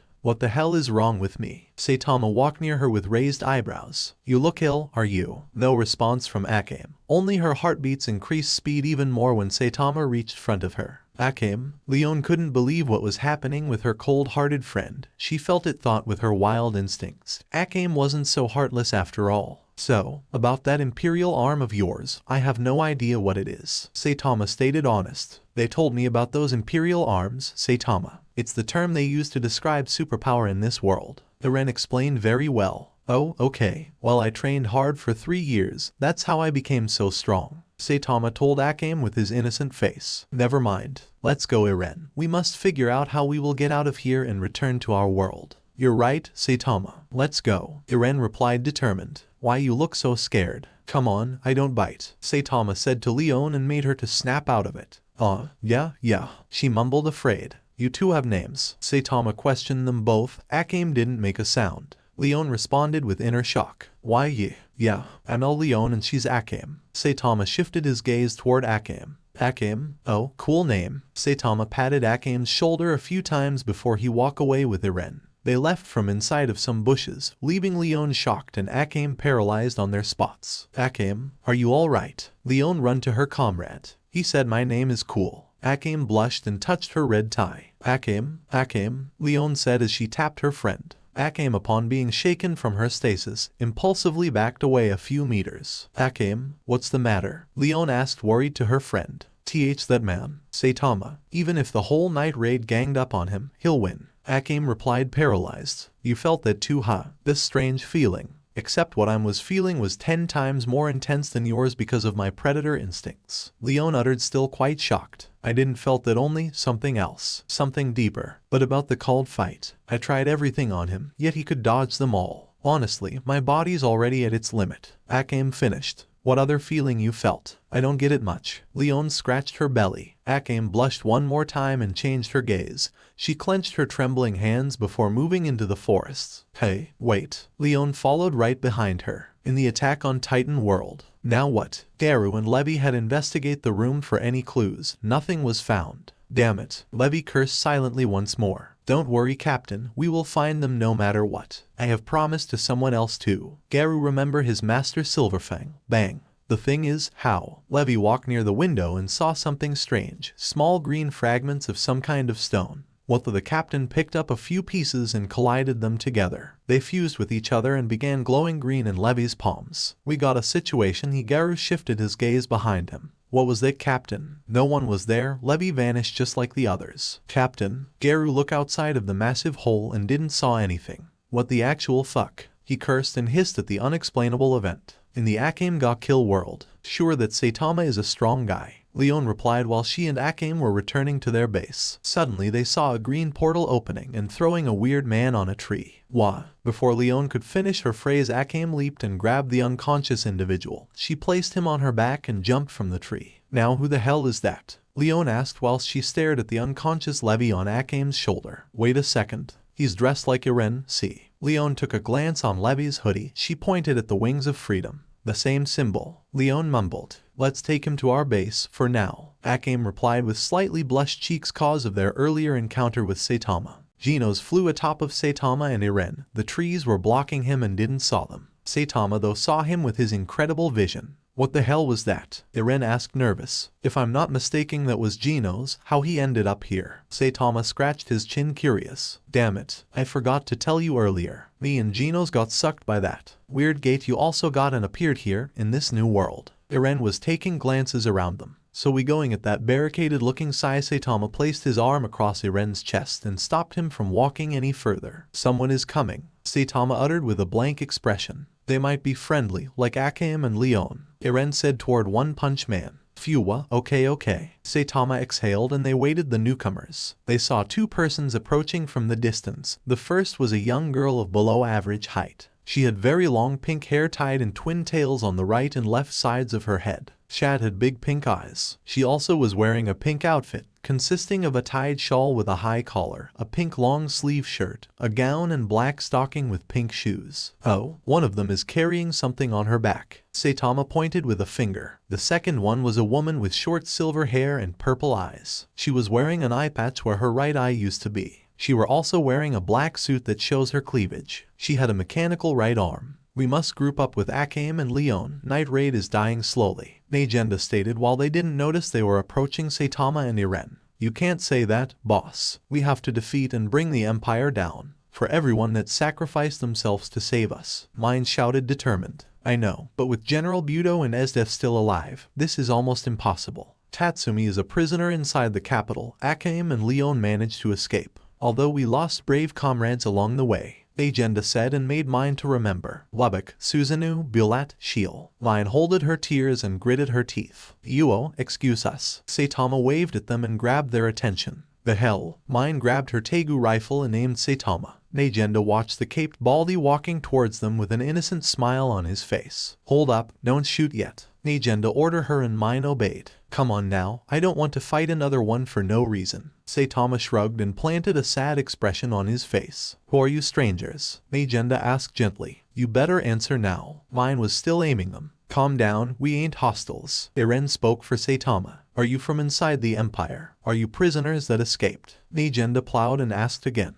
Eren and Saitama were looking each other confused. No, we don't even know what that capital is, Saitama exclaimed. Look, we already faced two females called Leon and Akame. One of them attacked us at first, but at the end they were friendly with us. Eren explained and made both mine and Negenda widen their gazes tremendously. You know Akame and Leon. I have never seen you guys before. Mine shouted angry. Saitama yawned and tried to close his eyes for a little bit. He couldn't hear something that was beyond 20 words. Calm down, we can explain everything to you too. Maybe we can help with something. Cause we heard you was talking about brave comrades that lost their lives. Eren took Negenda's fully attention while mine lowered her Tegu down. Indeed, but we can't trust outsiders like you. Mine glared daggers at them. Maybe Leon and Akame can tell you about us. Eren asked with a slight smile. You have a point. Your names? Negenda asked with raised eyebrows. I'm erenyeager, he is Saitama, and well, you won't believe if we tell you, so I'll leave this to Akame and Leon. Eren stated and patted Saitama's back. I'm awake. Saitama woke up cause of Eren's heavy pat. You will come with us in our base, Negenda said with a smirk. Oh, is your base called Night Raid? Saitama grabbed Negenda's and mine's attentions. So you know us. Our reputation reached even the darker streets of the Empire. Negenda asked the caped hero. No, I only know your little group's name,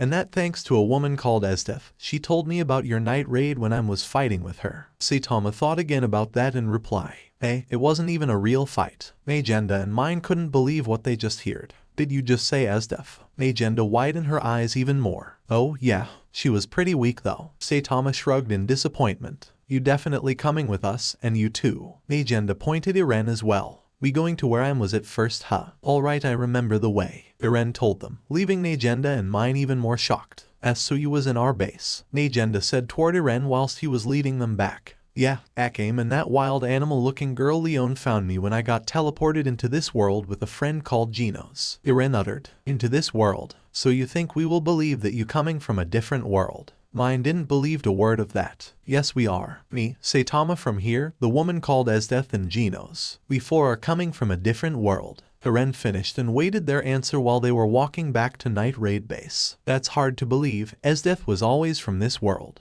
We faced her multiple times, Magenta said and touched her metal arm. Well, maybe she got teleported into our world and then she returned here with us somehow. Eren responded serious. Nonsense. How that can be even possible? Mine asked shocked and showed even more disbelief than before. Your friends will tell you for us so you can believe me. Eren stated and ended the conversation. Meanwhile inside the capital, Esdeath had informed the Emperor and the Prime Minister about a warrior that she titled as a general, capable of defeating a whole army with ease. Honest was chewing a piece of meat while he replied back to General Esdeath.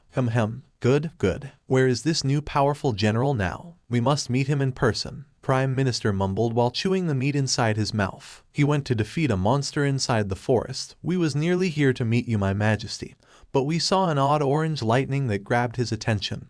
Probably a monster. He left the entire empire with a giant leap. Esdeath stated Honest front of the Emperor and Honest. And his name? Prime Minister asked with the meat in his mouth. Hey, Saitama. Esdeath bit her lips and mumbled whilst she blushed as well. General Budo almost smashed the doors down and run towards Esdeath. General Esdeath. You're back. I was searching for you everywhere. He shouted with a shocked expression. Indeed I am. And the greatest thing is that I brought someone with me, stronger than any of us. She shifted her head to Budo, leaving him paralyzed. Impossible. There's no way for someone to be stronger than you, General Esdeath. Budo grabbed Esdeath's sadistic expression. Do you doubt about my words? He does exist. He's the strongest general alive, and he's in the forest somewhere. He dropped a sweat from fear and reply again. Of course not. I always trust you, General Esdeath. He bowed down to his knees. Good. Esdeath placed her high right heel on Budo's shoulder and rested all her weight on him. Budo struggled to hold Esdeath. And when you meet him I want you to treat him properly as a mighty general of the empire. And when I said he's stronger than anyone I mean it. Understood. Esdeath lowered her head to Budo so she could hear his answer. Ununderstood. He whispered exhausted. Esdeath placed her leg on the ground again and let him breath. He exhaled and inhaled fast. And his name? Budo uttered, tired with sweat falling from his face. He's a bald man with yellow suit and white cape. His mighty name is Saitama. Esdeath said his name again and blushed in guilt. You know what? You will go and find him and bring him back here for us. Esdeath pointed at Budo. Excellent idea. You are allowed to take soldiers as well with you, General Budo. Honest said with a disgusting smile on his face. Yes, of course. I'll search and I will bring General Saitama right here. Count on me, General Esdeath. Budo said, scared, and left the throne area. I will find him, no matter what. The Prime Minister and General Esdeath are counting on me to find that Saitama. Budo replied inside his mind. Eren, Saitama, Magenta and mine finally reached Night Raid's base. Boss, is that you? Leon heard noise and went to investigate it. Yes, it's us, Magenta said from the other side, and Leon let a sign of relief. They entered inside with Saitama and Eren. Boss, Leon stared them shocked. It's you, Leon mumbled, afraid whilst her instincts signaled danger for Saitama. Akame, aka me, Leon shouted as loud as she could. I checked him again. I even took his clothes to check his body for any wounds. He was unharmed. Akame came out of a curtain. A body resting on a bed behind of the red curtain could be seen. Leon, I need you to check him up too. So we woke Akame paralyzed on the spot she was standing when she saw Saitama again. Her heartbeats began increasing speed tremendously fast and hitting her chest rapidly. Akame stared Saitama in the eyes. Oh, Saitama stared her back. You okay? Saitama shifted his head on right and asked her, worried. Akame snapped out of it and shifted her red blushed face away. That feeling again. It's definitely new. I feeling a strange urge for him. I don't care. And Akame shut her thoughts and walk away. Akame, where are you going? Mine asked her friend quite confused. I need to use the bathroom. Akame went inside the restroom. Anyway, Leon, can you explain who we are and from where? Cause they don't believe me, Eren said, and the beast girl nodded in agreement. Okay, tell us everything you know, Magenta said with interest, and everyone's gazes went on Leon. FUWA, let's begin. Leon started explaining about a different world Eren and Saitama were coming from. Genos spotted footprints on the ground. It was from 4 people on foot. This is Sensei's boots. Genos analyzed the prints and took confirmation from them. That's the way. The cyborg deactivated his boosters. He begun running and following the footprints with a normal speed. Akame took off her underwear and saw something bizarre. What? My vagina is all covered by that sticky transparent liquid. Is it possible that Saitama gave me an orgasm? Akame shouted, shocked inside her thoughts. I need to clean this up. She did and dressed up again. She came out of the bathroom calmed. Akame, finally, I told them about Eren and Saitama. Now we can figure something out about the other guy we have behind here too. Leon exclaimed. Wait, what other guy? Eren asked confused. We found another guy with the same hoodie like yours. Come to see him. Leon extended her hand and told Eren to follow her. Well, since Leon said it, I believe you. You are indeed from another world. Mine admitted and placed her tegu on her back once more. It's not only that. You said you fought Esdeath, and she was weak for you. Magenta plowed and asked Saitama with particular interest. Yeah, we fought in the previous medieval world. She tried to ruin my suit, I think. Saitama holded his chin curious. Sensei, Genos appeared from outside. He saw several new faces he never saw before. I finally found you. I would never let you down. I'm always on your side, master. Magenta saw Genos with a skeptical expression. Oh, Genos, glad you're here too. Saitama answered and smiled slightly. You, must be that Genos they told us. Magenta mumbled. Indeed, and I'm guessing you people already met Eren and my sensei.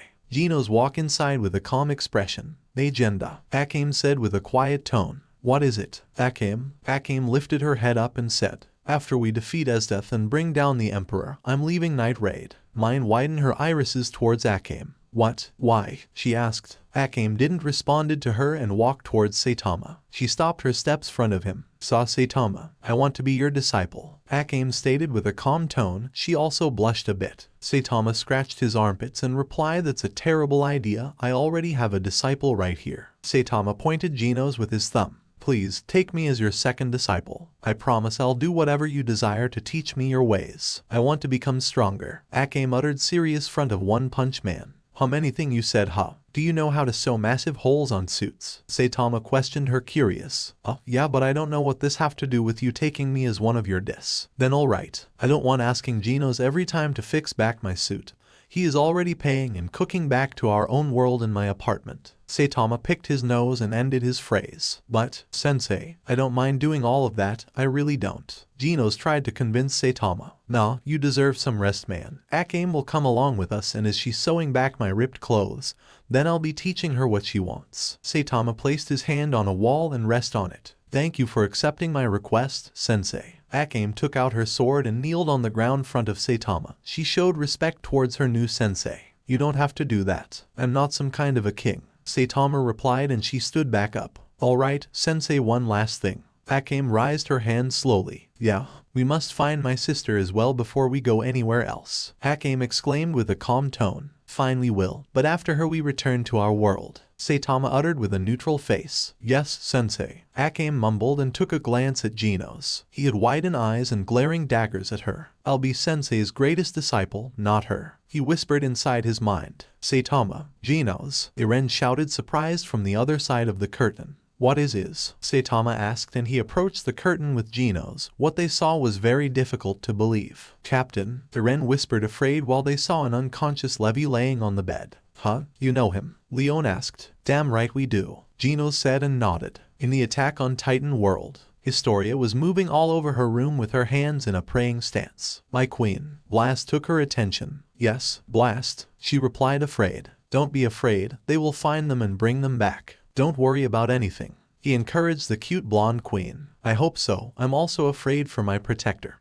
He is always risking his life out there, in a different world against unknown and perhaps stronger and more dangerous enemies than the Titans. Historia felt sad for Saitama. My queen, One-Punch-Man is the strongest hero, even stronger than me. Nothing bad will happen to him. I'm sure of that. Blast nodded to calm her even more. I hope you're right, Historia said and watched outside of the window. Garu was searching the room for clues, nothing. Levi vanished just like the others did. Oh hell no, I ain't giving up, Garu stated serious and kept searching. So you are so stupid that you talking to yourself. A cocky voice took Garu's attention. Terrible tornado. Where the hell you been all the time? Tatsumaki appeared from the giant hole. She was levitating herself on the air. What happened here? She asked Garu with crossed arms. A lot of things happened. Eren, Saitama, Genos and an odd-looking woman are gone. They must have been teleported into a different world somehow, like we did at first to come here. Garu explained toward Tatsumaki as she watched the ruined room.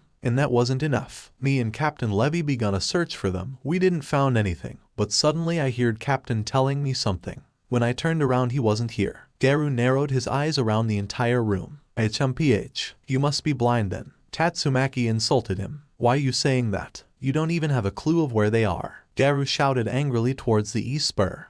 Are you sure about that? Tatsumaki moved her right arm and some strange-looking green fragments appeared floating next to her. Wait, those look exactly like the stone demon cyborg used to bring us here. How you find those? Garu asked quite impressed. I heard some kind of an explosion. Then I saw several fragments like these ones falling down. I picked them all up and I got them right here. Tatsumaki gave a few fragments to Garu. These stones, they gotta have something to do with Captain's unexplainable situation. We gotta inform it to the others, Commander Erwin and the Queen. Both of them must know, Garu stated determined. HMPH, I'll be their way before you reach them. Tatsumaki mocked him again. I don't care, just go. Garu left the room with the fragments inside his pocket.